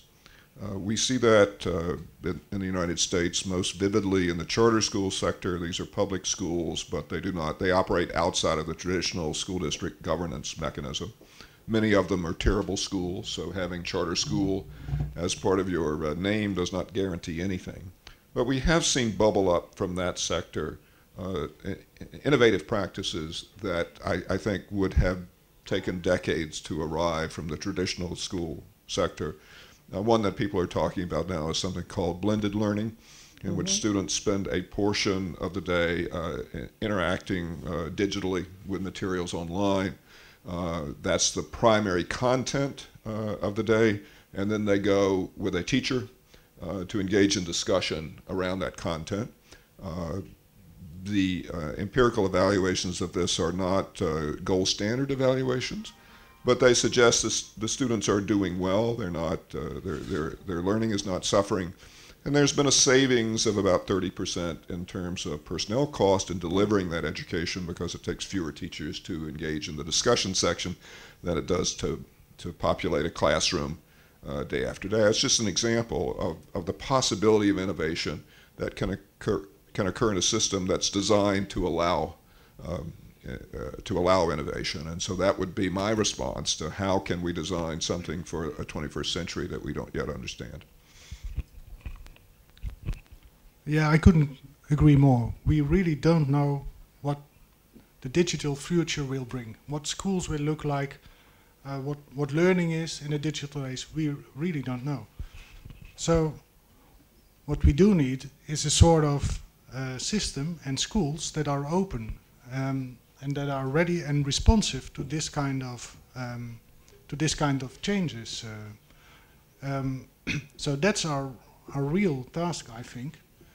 Not determining what the future should be, but let schools be more responsive to what the future might be, and make them more responsive. And how do you do that? Make them more innovative. Create a culture of continuous improvement. That kind of. It's more about change theory than about what you might call a fear of education. A fear of education is. This is the way we are heading. A theory of change has much more to do with how to bring change about, and that's what we really need. And in the Netherlands, there are bottom-up and top-down experiments taking place. We now have this is a bottom-up initiative from some social entrepreneurs called Steve Jobs schools, who want to raise a certain amount of digitalized schools, and also we have some experiments which are now commissioned from the ministry to work with open resources and digital learning materials. So that's the way we should go, experimenting and evaluating that experiments very carefully. I'm often person on a panel who argues for caution and for modesty in goals. I'll take the opposite tack here. I live very near Silicon Valley, the home of the computer revolution, and one of the sort of texts in Silicon Valley is something called Moore's Law. And for those of you who aren't familiar with it, Moore's Law says that the basically computing power doubles every year. And the amount of knowledge that's available in the world is approximately doubling every year as well. And my own sense is that we have been on a relatively slow part of the Moore's Law curve when it comes to education. When I began teaching, technology meant a mimeograph machine. And now, of course, it means a computer, it means a smartphone, it means lots of things, and next year it will mean something quite different. And I think that so both of my colleagues have talked about the digital revolution. I think it's going to be much more disruptive than we probably can imagine at this point, that it raises what we've done in the past, what we've done historically, is to support institutions, schools, colleges that provide education. Education, Alan used the word feral. Education is going into the wild. It's moving away from the institutions, and it's going to raise very deep questions about how we pay for education, how we account for students, how we ensure the safety of students. And I think that we're heading into a period that's going to be much more, where change is going to be much more rapid than we can really begin to imagine. I think I tend to agree with David, and I think that actually has a lot of implications for some real need for pedagogical and fundamental change in the way we think about education. I mean, I think we have a system where we teach students and we teach teachers to know. So students know their multiplication tables, they know their historical facts, teachers know certain pedagogical techniques, and they know certain ways to manage student behavior, rather than knowing how to learn, being able to teach themselves, being able to adapt to these new circumstances that we can't predict at this point. And so that requires a very, I think, significant pedagogical shift in the way we think about what it means to educate and what it means in terms of what we want students to be able to do as a product of that education.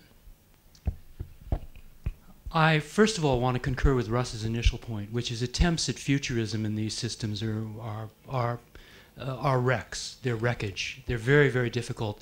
In Australia 10 years ago, we taught everybody how to speak, chose as a second language our principal trading partner, Japanese. And we now have a lot of people who speak, more young people who speak Japanese, and now the push is to speak Mandarin. So attempts to actually predict through curriculum are fraught with these kind of examples. By the same token, I think that these systems globally are all caught at a fundamental moment of hypocrisy. We talk 21st century.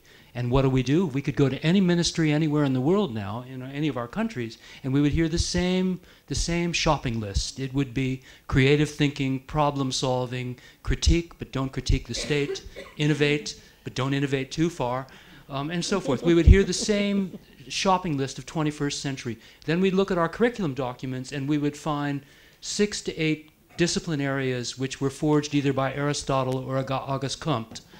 And we would say, let's cut across and do these digitalization and the new learnings as cross-curricular. But nobody tests or assesses for them, so all teachers ignore them. Okay? Right. So these systems are caught at a fundamental problem.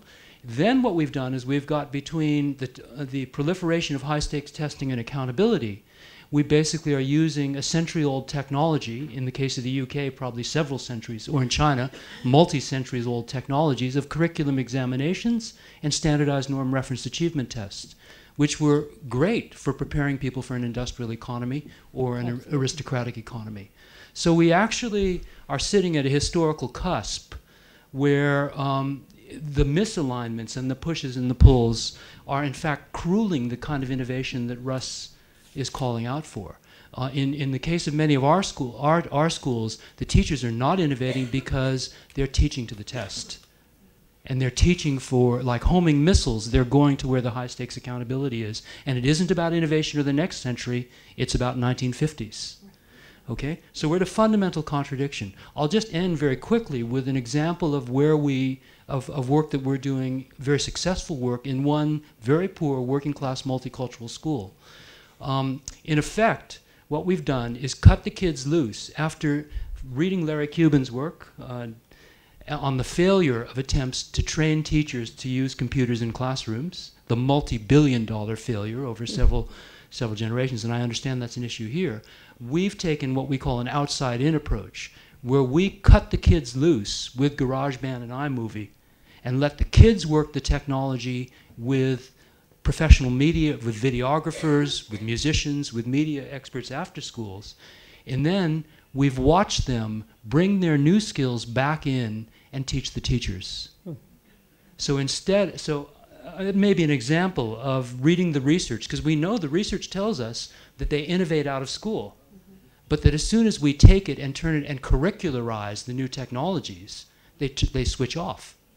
So we've tried that kind of innovation of letting the kids actually lead the curriculum reform within the school. Just an example. Russ started this round by referring to a baseball coach. I will refer to a yes, ice hockey coach.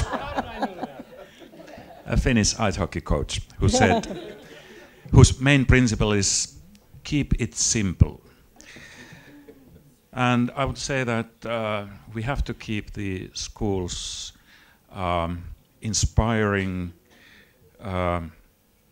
happy and safe places for learning for kids. And they should learn general skills which they need in future to develop the skills they need in future. So I think we are very much talking about the very basic things like literacy, maths, history, sports and arts. Furthermore, I think we have to emphasize more and more the social dimension of schools, so that kids learn to live together, to respect each other. I once visited a Chinese school and I was really fascinated that the school principal told that they have here one principle, and it is respect. And I think that's really the most important principle we have. So there should be enough flexibility in schools, which means also that the pupils should have enough free time. What can I add? Yes, I share the suspicion of futurology. That there is a dimension, I think it is worth adding, which hasn't been mentioned yet, that most of the discussion about future tends to center on the digital revolution. But there is another world out there. You're all aware of the Millennium Development Goals formulated by the United Nations, which are supposed to come to fruition in 2015, and most of them will not be met. And they address another reality, which is the reality of the majority of people of this planet, which is about global poverty, climate change, geopolitical instability, and a whole raft of other things. I'm naturally a pessimist, as you can see.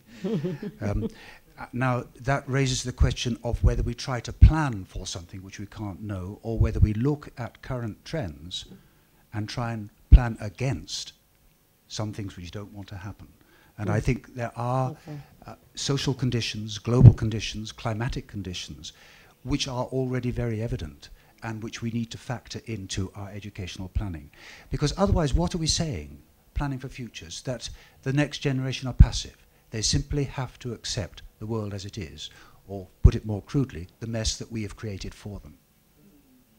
So we want a generation of children who can take an active role in shaping their own future, not merely adapt to whatever future there is. I'm worried about this word flexibility. Obviously we want people to be flexible, but that does imply a passive part played by the child in relation to the world in which he or she grows up. So I would want us to move then the debate right down to classroom level and get us to think about pedagogy and to think about the kind of pedagogy. Yes, there can be a debate about curriculum, and yes, we might be dismissive of Aristotle's legacy, but like Matthew Arnold, we might say that actually embedded in the arts and the humanities and the sciences are fundamental truths about our culture, which we would want to pass on to the next generation.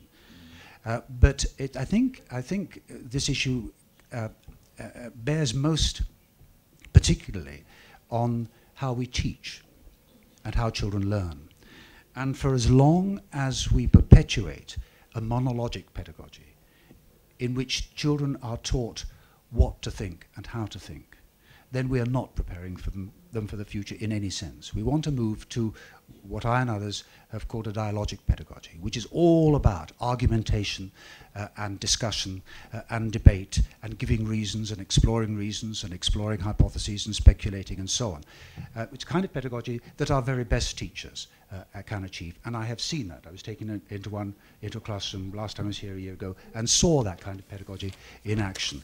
But the global default, alas, is monologic pedagogy. So I would want to encourage, as part of this debate, that we think not just at system level and planning level about what we're planning for, or as I said, planning against, but also at classroom level about the kind of capacities which we want to develop in our children through excellent teaching, in order that they can not only survive the future, but actually shape the future to their own and everyone else's advantage. I think it's an excellent summary, and that actually done, I think, could be the first task of the Israeli strategic planning, try to plan against what we don't want to happen. Maybe we can agree on that, because I'm not sure we can agree on what we do want to that happen. So that's a good advice. I would like to open it now for the audience. If somebody wants to contribute a question, please introduce yourself. And yeah, Mike. Just 1 second. Can we? Yeah, we'll borrow. Yes.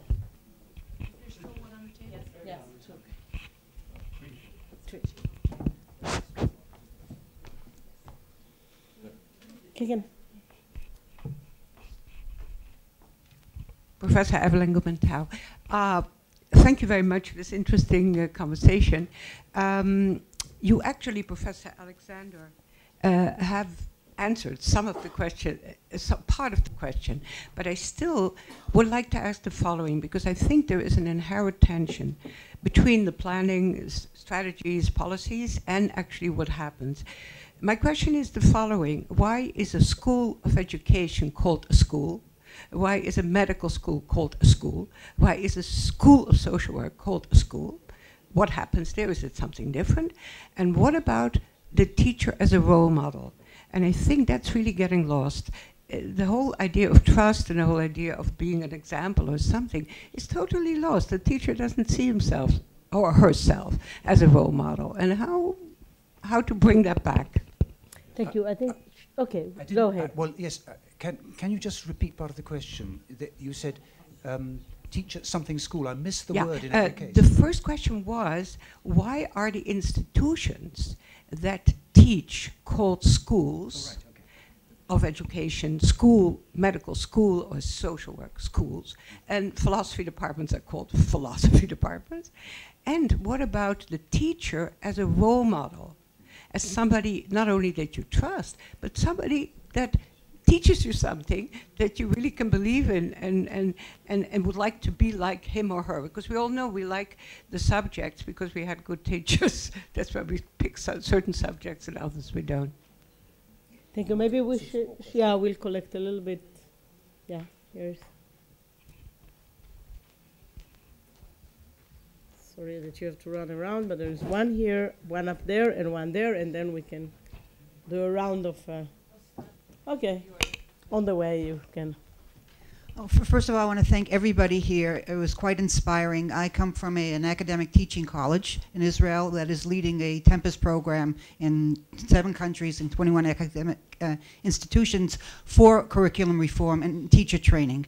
And from strategic planning to strategic thinking, we're doing strategic doing. And I think it's very important to keep in mind the importance of teachers and teacher training in our whole process, and keeping it, the reality of the ivory tower think tanks has to always include those that send their students into the jungles of the real society. And if we forget that, then there is definitely going to be the gaps that you talked about in terms of you have these wonderful, very clever plans, but in terms of the reality, they really don't know what's happening in the classroom and in the society.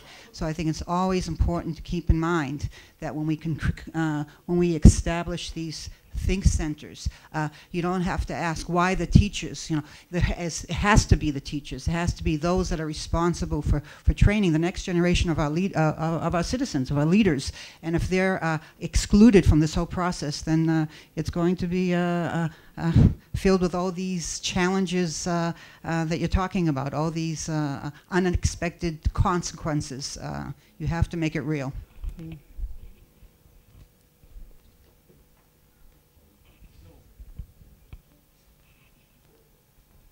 עופרה, קיבלת. אנחנו עושים פרוטקציה. אם יש חברים, אז... Just introduce yourself. Okay, my name is Ofra Meisles, Professor Ofra Meisles. I'm the head of what is called the Pedagogical Affairs Unit at the Ministry of Education. You cannot know from the name what it's about, but never mind. That's the whole idea. And I'm confused. On the one hand, you basically say there's not much to be learned from what have been accumulated regarding all kinds of planning. You say that, looking at the future and trying to predict it is probably a very interesting and perhaps payable profession, but it may not be highly valid. That there's a lot of luck in what happens. There's a very large portion of unexpected consequences, both bad and good. And so I'm asking, in a way, I'm challenging it. So why plan? No, why plan long term? Especially why think of planning long term?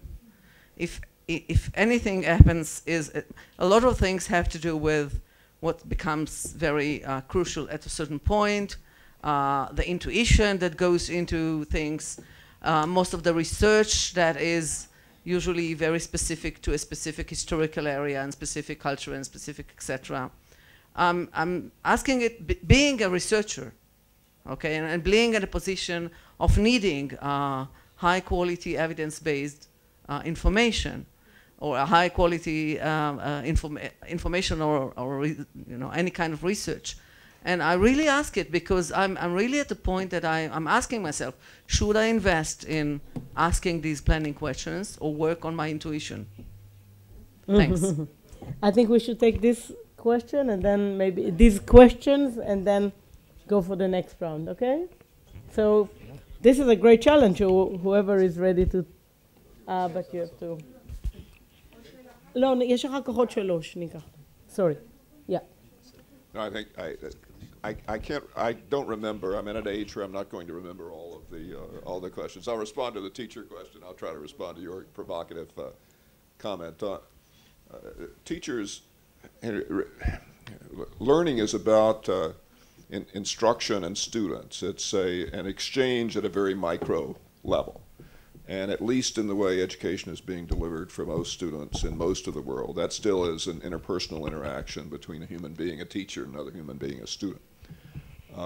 One of the things that we've learned in the United States, and it may not cross national borders, is that we do not know how to train teachers. What we know how to do is identify more and less effective teachers based on their own on-the-job performance. And that has been a critical insight from now a decade of intensive research. I mean, it offers the promise that now that we believe we can more or less reliably identify the teachers that all of us thinking back on our lives would have identified as somebody who had a crucial benefit on us, and at the same time, and on the flip side, identify the teachers we can all remember who were just horror stories and that no student should have been subjected to. Now that we can identify them empirically, there is the promise that we can figure out what the good ones are doing that makes them different from the mediocre ones and the bad ones. So teachers are critical. We need to know much more about what differentiates their skill levels, and we need to get that into practice as soon as possible. It's likely that some of those lessons will transfer to digital technology as well, because it has to do with how things are presented, how to follow up, what students are asked to do. On your issue, I think that what long-term strategic thinking can effectively do is focus on outcomes that one would like to achieve. The Millennium Goals are aspirational, but they generate action plans that can be dynamic and change as the circumstances change and the opportunities change. In the United States, it's very useful. It's often frustrating. Goal formulation is often done in a time span in which the person who articulated the goals won't be around to be held accountable for not achieving them. And there's a certain advantage to that. And it turns out all the goals end up being aspirational goals rather than obtained goals. But it's useful for somebody to be saying, look, we have a high school graduation rate overall of 75%, and among minority populations, 55%. 15 years from now, that should not be the case. Virtually all children should be graduating from high school, and then you can consider in a shorter term what you would need to do to get to that level, and that will change as circumstances change. So I view strategic planning as having a very prominent goal-setting component as a portion of it. And then responding to the research you have now, the knowledge you have now, the best evidence you have now, and the political possibilities now to move towards that goal. So what you might want to do to increase the graduation rate and what might be practical now in the United States might be very different 15 years from now, or 10 years from now, or 5 years from now. And it could be that the digital revolution will in fact provide opportunities for addressing that particular problem that are not present now. But having that as a goal, something to achieve. Equity goals are very important as well. All of those, I think, are an important part of strategic thinking. And then planning is, I think, the more short-term process that you're referring to. Yeah, I'd like to respond to the last question also, because I think, having said bad things about my state, I think even if we acknowledge that strategic thinking didn't solve our problems, you still have to entertain the counterfactual, which if we hadn't been thinking about our problems, how much worse could it be? And I think it could be a lot worse. And I think so I think that as we think about planning, we have to think about its relationship. Excuse me, I'm doing what I have accused my colleagues of doing. Yes, when I'm interested in strategic thinking, not planning, but thinking is an input to planning. Planning, I think, has to be adaptive, so that as we can't imagine, as all of us have acknowledged, what the future is going to be like, but we can make our best guess as to what the future is going to be like and orient our actions towards a better future. And as the future unfolds, we will discover that we guessed wrong, and that we then must adapt. But the strategic thinking process that lies behind that is a necessary condition for it to take place. And I think, and I would like to think, and again, we're all academics of one stripe or another. I'd like to think that strategic thinking is different from intuition. It's certainly informed by intuition. It's informed by lots of other things than pure rationality. But I think that if we think strategically about the future, we're more likely to arrive, or we're more likely to get there at all than if we don't. Well, I'm going to take just a wildly simplistic and perhaps wildly optimistic viewpoint of this, which is that I have to believe that we can get better at it. You know, that as we work at strategic thinking, as we work at doing research in education, that we can make it more meaningful, that we can get better at having it impact what we do. If I didn't believe that, I wouldn't have become a teacher and become an educator. So that's what drives me, is that I think that we can improve on what we've been doing. And so while we haven't been entirely successful in the past, I have to believe that we can be in the future. So I want to respond to the questions around teaching. Teaching is a profoundly cultural and intercultural activity. And you don't see it. I mean, it is axiomatic in cultural anthropology that you can't see the water in your own fishbowl. And for me, moving to Singapore and watching a Confucian-based society with different relationships of respect, different relationships of trust. This is in Robin's book as well, Culture and Pedagogy. So to reduce teaching to a technical scientific activity is a particular kind of cultural enterprise, a particular kind of Eurocentric, and I don't mean to just hammer out the cliche, but a particular kind of cultural formation of the teacher.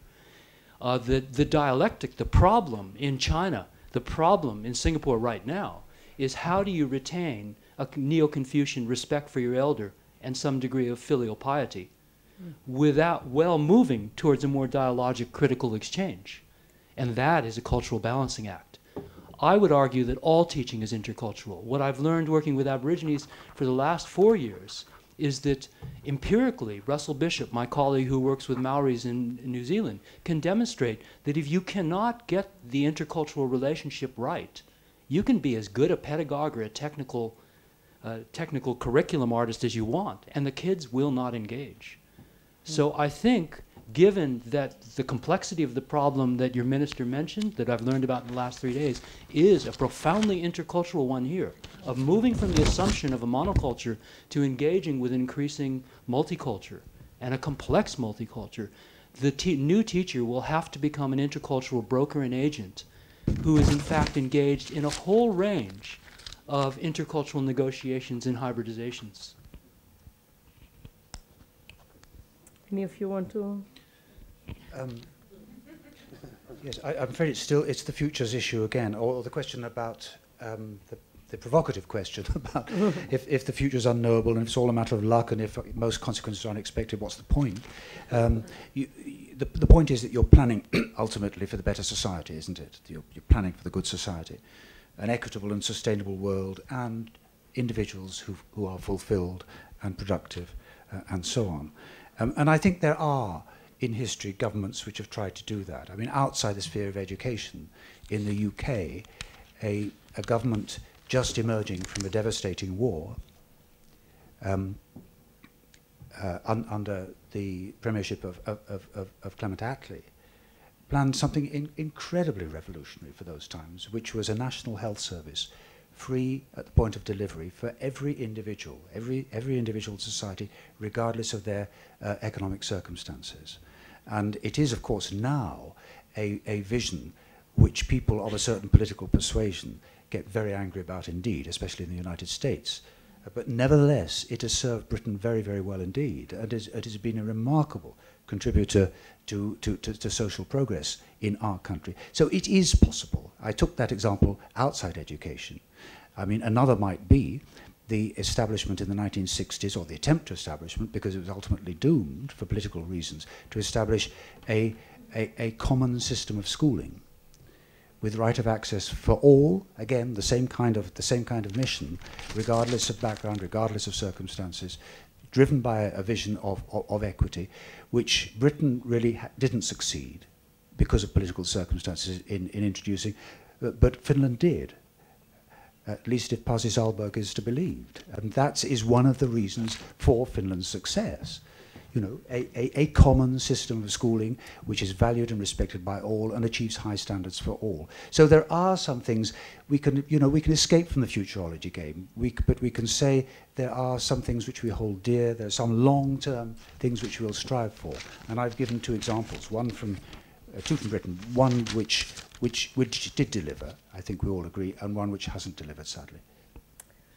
Before we get to the next 3 questions, I want to try to answer Ofra also, because I think that's from the point of view of the philosopher, just not only from the political scientist and the educational planning.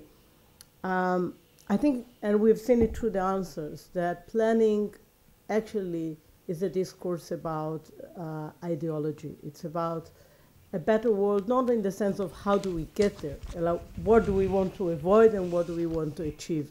And I think we're all children of the Enlightenment, and our democracy is a child of the Enlightenment, and we believe in rationality. And that is part of the way we think about ourselves, about responsibility, about accountability. We cannot avoid it. I mean, if we take this block out of our system, it collapses. So we plan in our life as we plan, and which is also, often disrupted by unexpected consequences. And we are unable to say to ourselves, because that's the way we are structured, that we live without a plan. That we're just totally, following our intuition. It's so rooted in what we are that we need to be doing that in order to be able to have a discourse, to have a political discourse, to have a deliberative democracy. We can't do without it. So even if it doesn't deliver, we'll keep doing that. Yeah, the next question.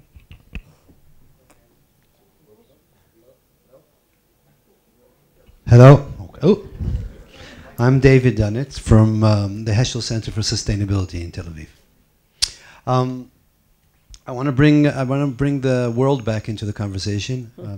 Robin talked a bit about it, and the gentleman from the Netherlands talked about the signs of the times. As we know, we're celebrating this week Earth Day, and Earth Day represents perhaps the most unintended consequences of modernity and enlightenment that we could ever have thought of, because we didn't think about our growth fetishism and what are the sidelines of progress. And I want to ask you how you see issues like sustainability and equity and justice as things to plan for.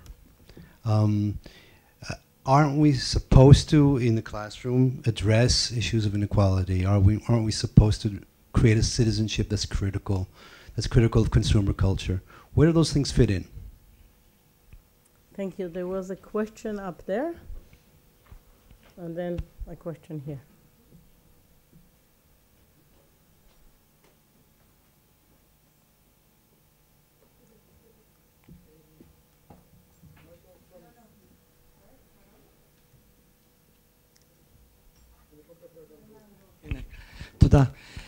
Michael from the Maleh Shacharit Regional School in the south end of the country. I had the pleasure and the honor of being in the conference on Imun, trust, last year, and several of the panel addressed it.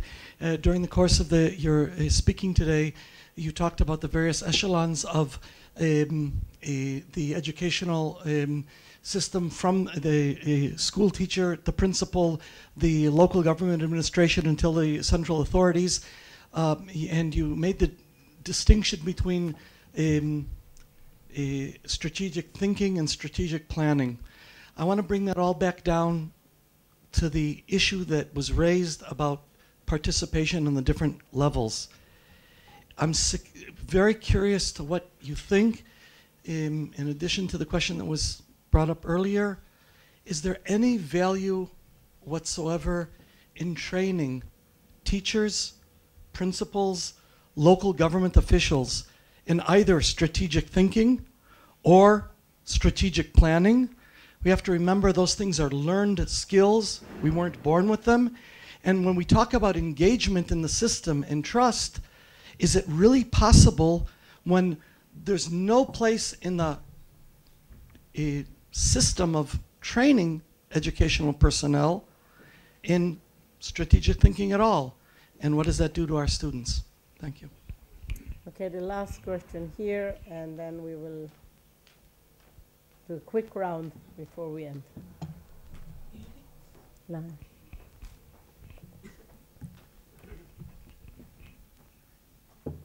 Hello. Yeah. Hi, I'm Larry Wolf. I've worked in international education around the world and often visit Israel. And my question is a different one. I'm worried that think tanks tend to just talk to other people in the business, other researchers, and in some cases to educators and to teachers, but not adequately to society as a whole. And I wonder if you could describe the ways in which you have reached out to the general public, ways in which you've tried to educate politicians, get businessmen to understand that education is not a business, and also how you've reached out to educate newspaper reporters. Sure. So, yeah, why don't you start? Yeah. Well, I'll start with that one, because at RAND, actually, we take capacity building of people to make better decisions is a strong mission. And so, as I've mentioned in the last couple of days, as we've discussed, we actually hold workshops for people who cover education for the media at RAND about how research studies are conducted, how data analysis is done. We do that for policymakers. So incoming legislative staff, incoming people in the administration. We offer workshops on policy analysis, and so we do try to do that. We also hold a number of sort of events where we call them policy circles, where we bring business people in, et cetera, to engage around specific issues. So I take your point. I think, you know, certainly there's room for improvement, but it's a strong sort of culture about, if we're going to improve decision making, we have to have people be able to have the capacity to make better decisions. So. The Brookings Institution takes communication very seriously. A lot of the scholars complain about the amount of our budget that goes into the communication effort, but the essence of a think tank, at least as we think about it, is to have an impact. Quality, independence, and impact are the slogans of Brookings. So we invest heavily, both in terms of scholar time and in terms of technology, in creating media attention to what we do, because there we're trying to speak both to the general public and to policymakers through the media, through op-eds, through coverage of what we do. We have both private meetings with policymakers and with politicians. I spend a fair amount of time doing that. We have private meetings in which we bring together the scholars and the policymakers to talk about issues. So it is critical, and I think if Van Leer goes ahead with something here, it'll be critical to think about that communication exercise. It does need to be differentiated and articulated depending on the goal. So there are occasions where there's just one person we want to hear what we've said, and the rest of it is just hand waving because we need to go through the motions. And other times, what you're really trying to do is change public opinion, and that takes a very different strategy. On the question of sustainability and related issues, my reflection on that is education is intensely a cultural and political enterprise. It is not, we're not cutting nature at its joints in terms of, neurology or physics. What we teach is what we value, and we need processes by which the values of society can be incorporated into the classroom. Now that's a fractious and difficult business. I used to think, well, surely we can all agree on mathematics as something to be taught. But it is the case in this country, as I understand it, that's not even a universally agreed upon value. So again, I think it is a call for some allowable diversity in terms of what's offered, so that at least within bounds that don't do damage to the overall society, parents and students can make some selection of what they want to be exposed to and what's important to them.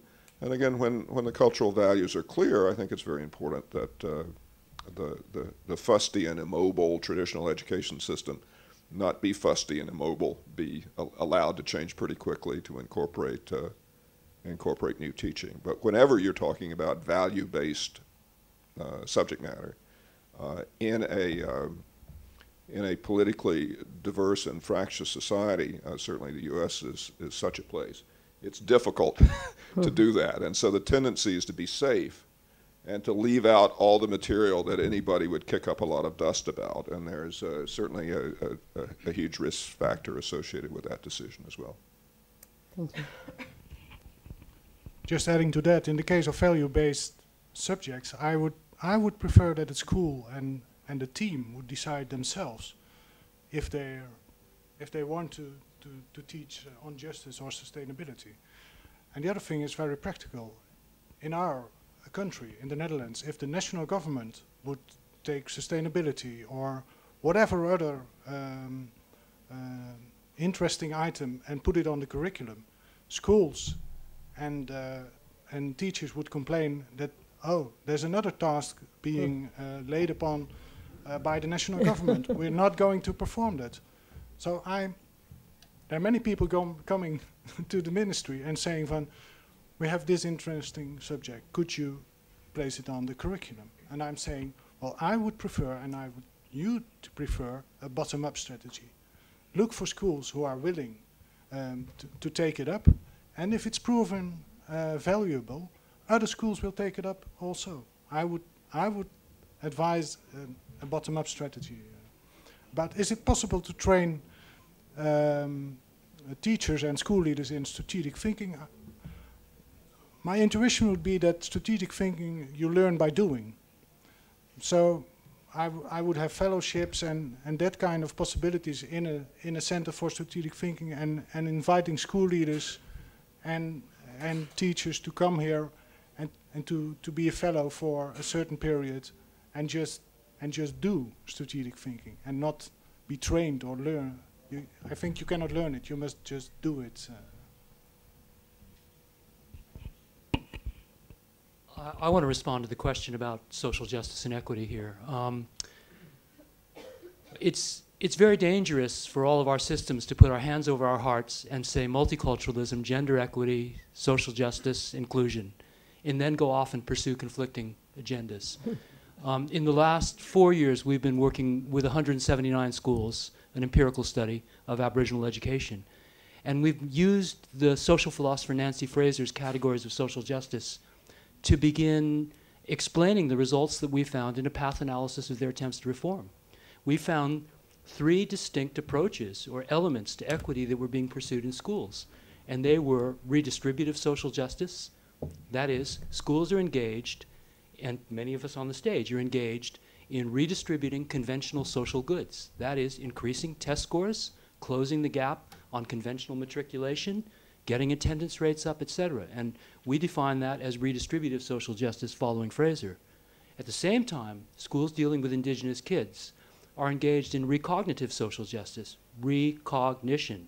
That is, teaching Aboriginal history, engaging with Indigenous culture, and changing the message systems of the school so that in fact there is a more inclusive curriculum, and that, if to follow Bourdieu, that cultural resources that kids bring and linguistic resources that kids bring to the classroom is not misrecognized as deficit, but is actually acknowledged as having some value. So redistributive social justice, recognitive social justice. These same schools actually are engaged in representative social justice by bringing community elders and parents into school governance.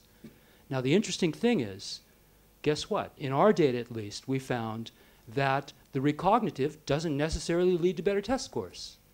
Or the representative doesn't necessarily, so we're now plumbing empirically the relationship between our efforts on all 3. But in a discussion that we were having with our Canadian colleagues over Aboriginal education, somebody simply said, does Aboriginalizing the curriculum get your test scores up? And we said, well, there's more to life than test scores. It's moral. It needs to be done. There's a compelling recognitive justice agenda here. Does teaching black African American history get black test scores up? Well, not necessarily. But does that mean that we don't need to do it? So I think we need to analytically parse what we mean by equity very carefully, and then use that as an empirical template to begin re-examining what schools are doing.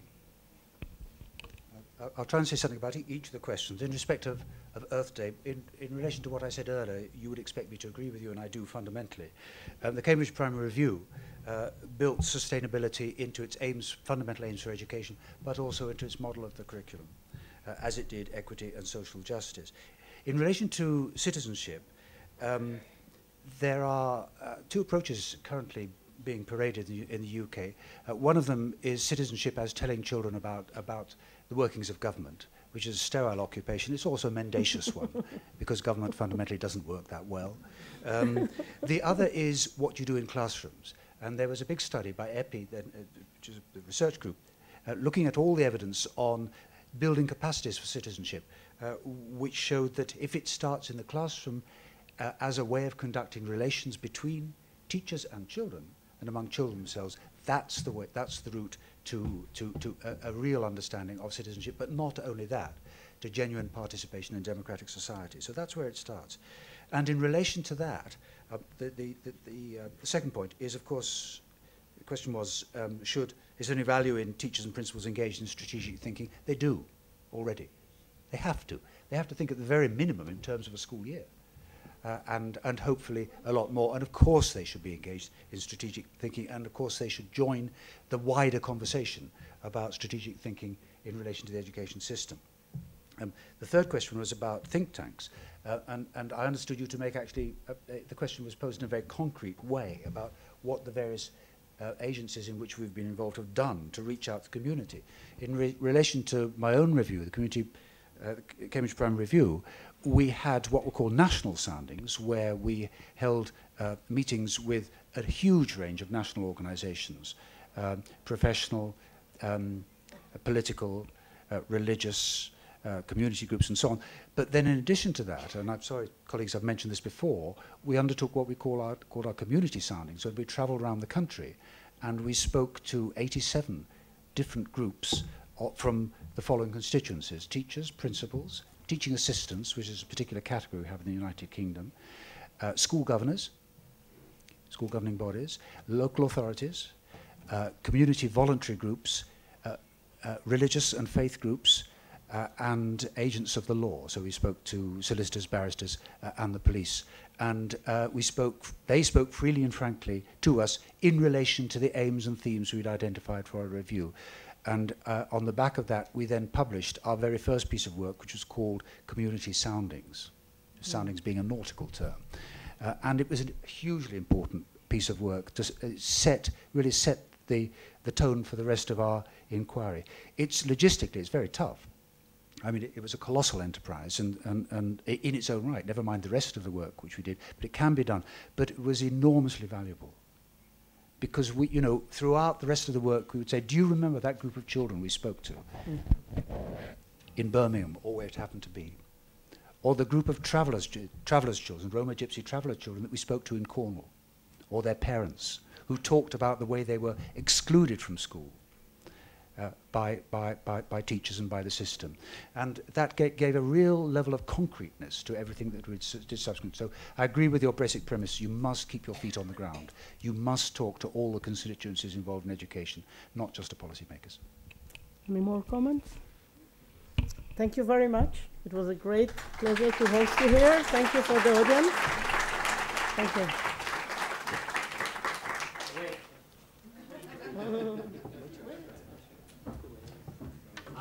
My job, I'm like the guy in the Cooper clock. They put me out, to open and close events.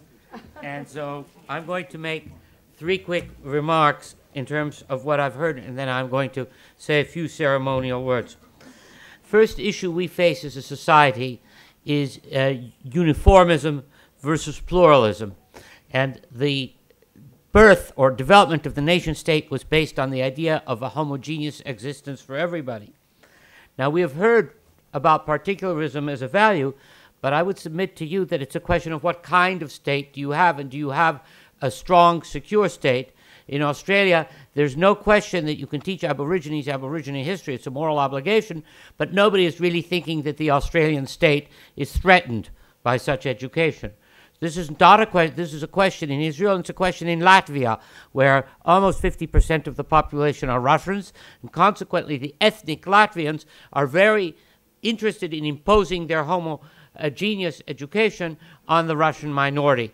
It's, I think, a question we have to address, because pluralism, which I'm for, though, is not a value in its own sake. It's in relation to other values in a society. Now, the second issue is one of central top-down, bottom-up centralization versus decentralization. This is not the same as uniformism and pluralism. These are cross-cutting values, which is to say you can have a decentralized situation with homogeneous ideals, or you could have a centralized situation with pluralistic ideals, or all the other 2 combinations. And we have to keep them conceptually separate in what we plan out. Now, finally, I would like to talk about weather and the imagination. As you all know, if you travel like these people do and like I do all over the world, it is very hard to imagine the conditions of weather in another city than where you are when you travel. So you have to think, oh, it's 90 degrees here. I've got to get my fur coat because I'm going to Canada. Or you're in Canada and you have to think, I have to take my bikini because I'm going to the Caribbean islands. And all of us have greeted friends at airports who are unequipped for the country they come to. Now, I would submit to you that strategic planning is like imagining another place. It's trying to ignore the weather where you are, and it's trying to figure out where you could be or where you should be. It's rational fantasy. And rational fantasy is one of the most important of human activities, because it's only that way that we've gotten to where we are over the 200,000 years of the existence of our species. Without that, it's not worthwhile. And what we try to do, and that's why we need strategic planning also in schools, is we want everybody to dream. The kids, the teachers, everybody else.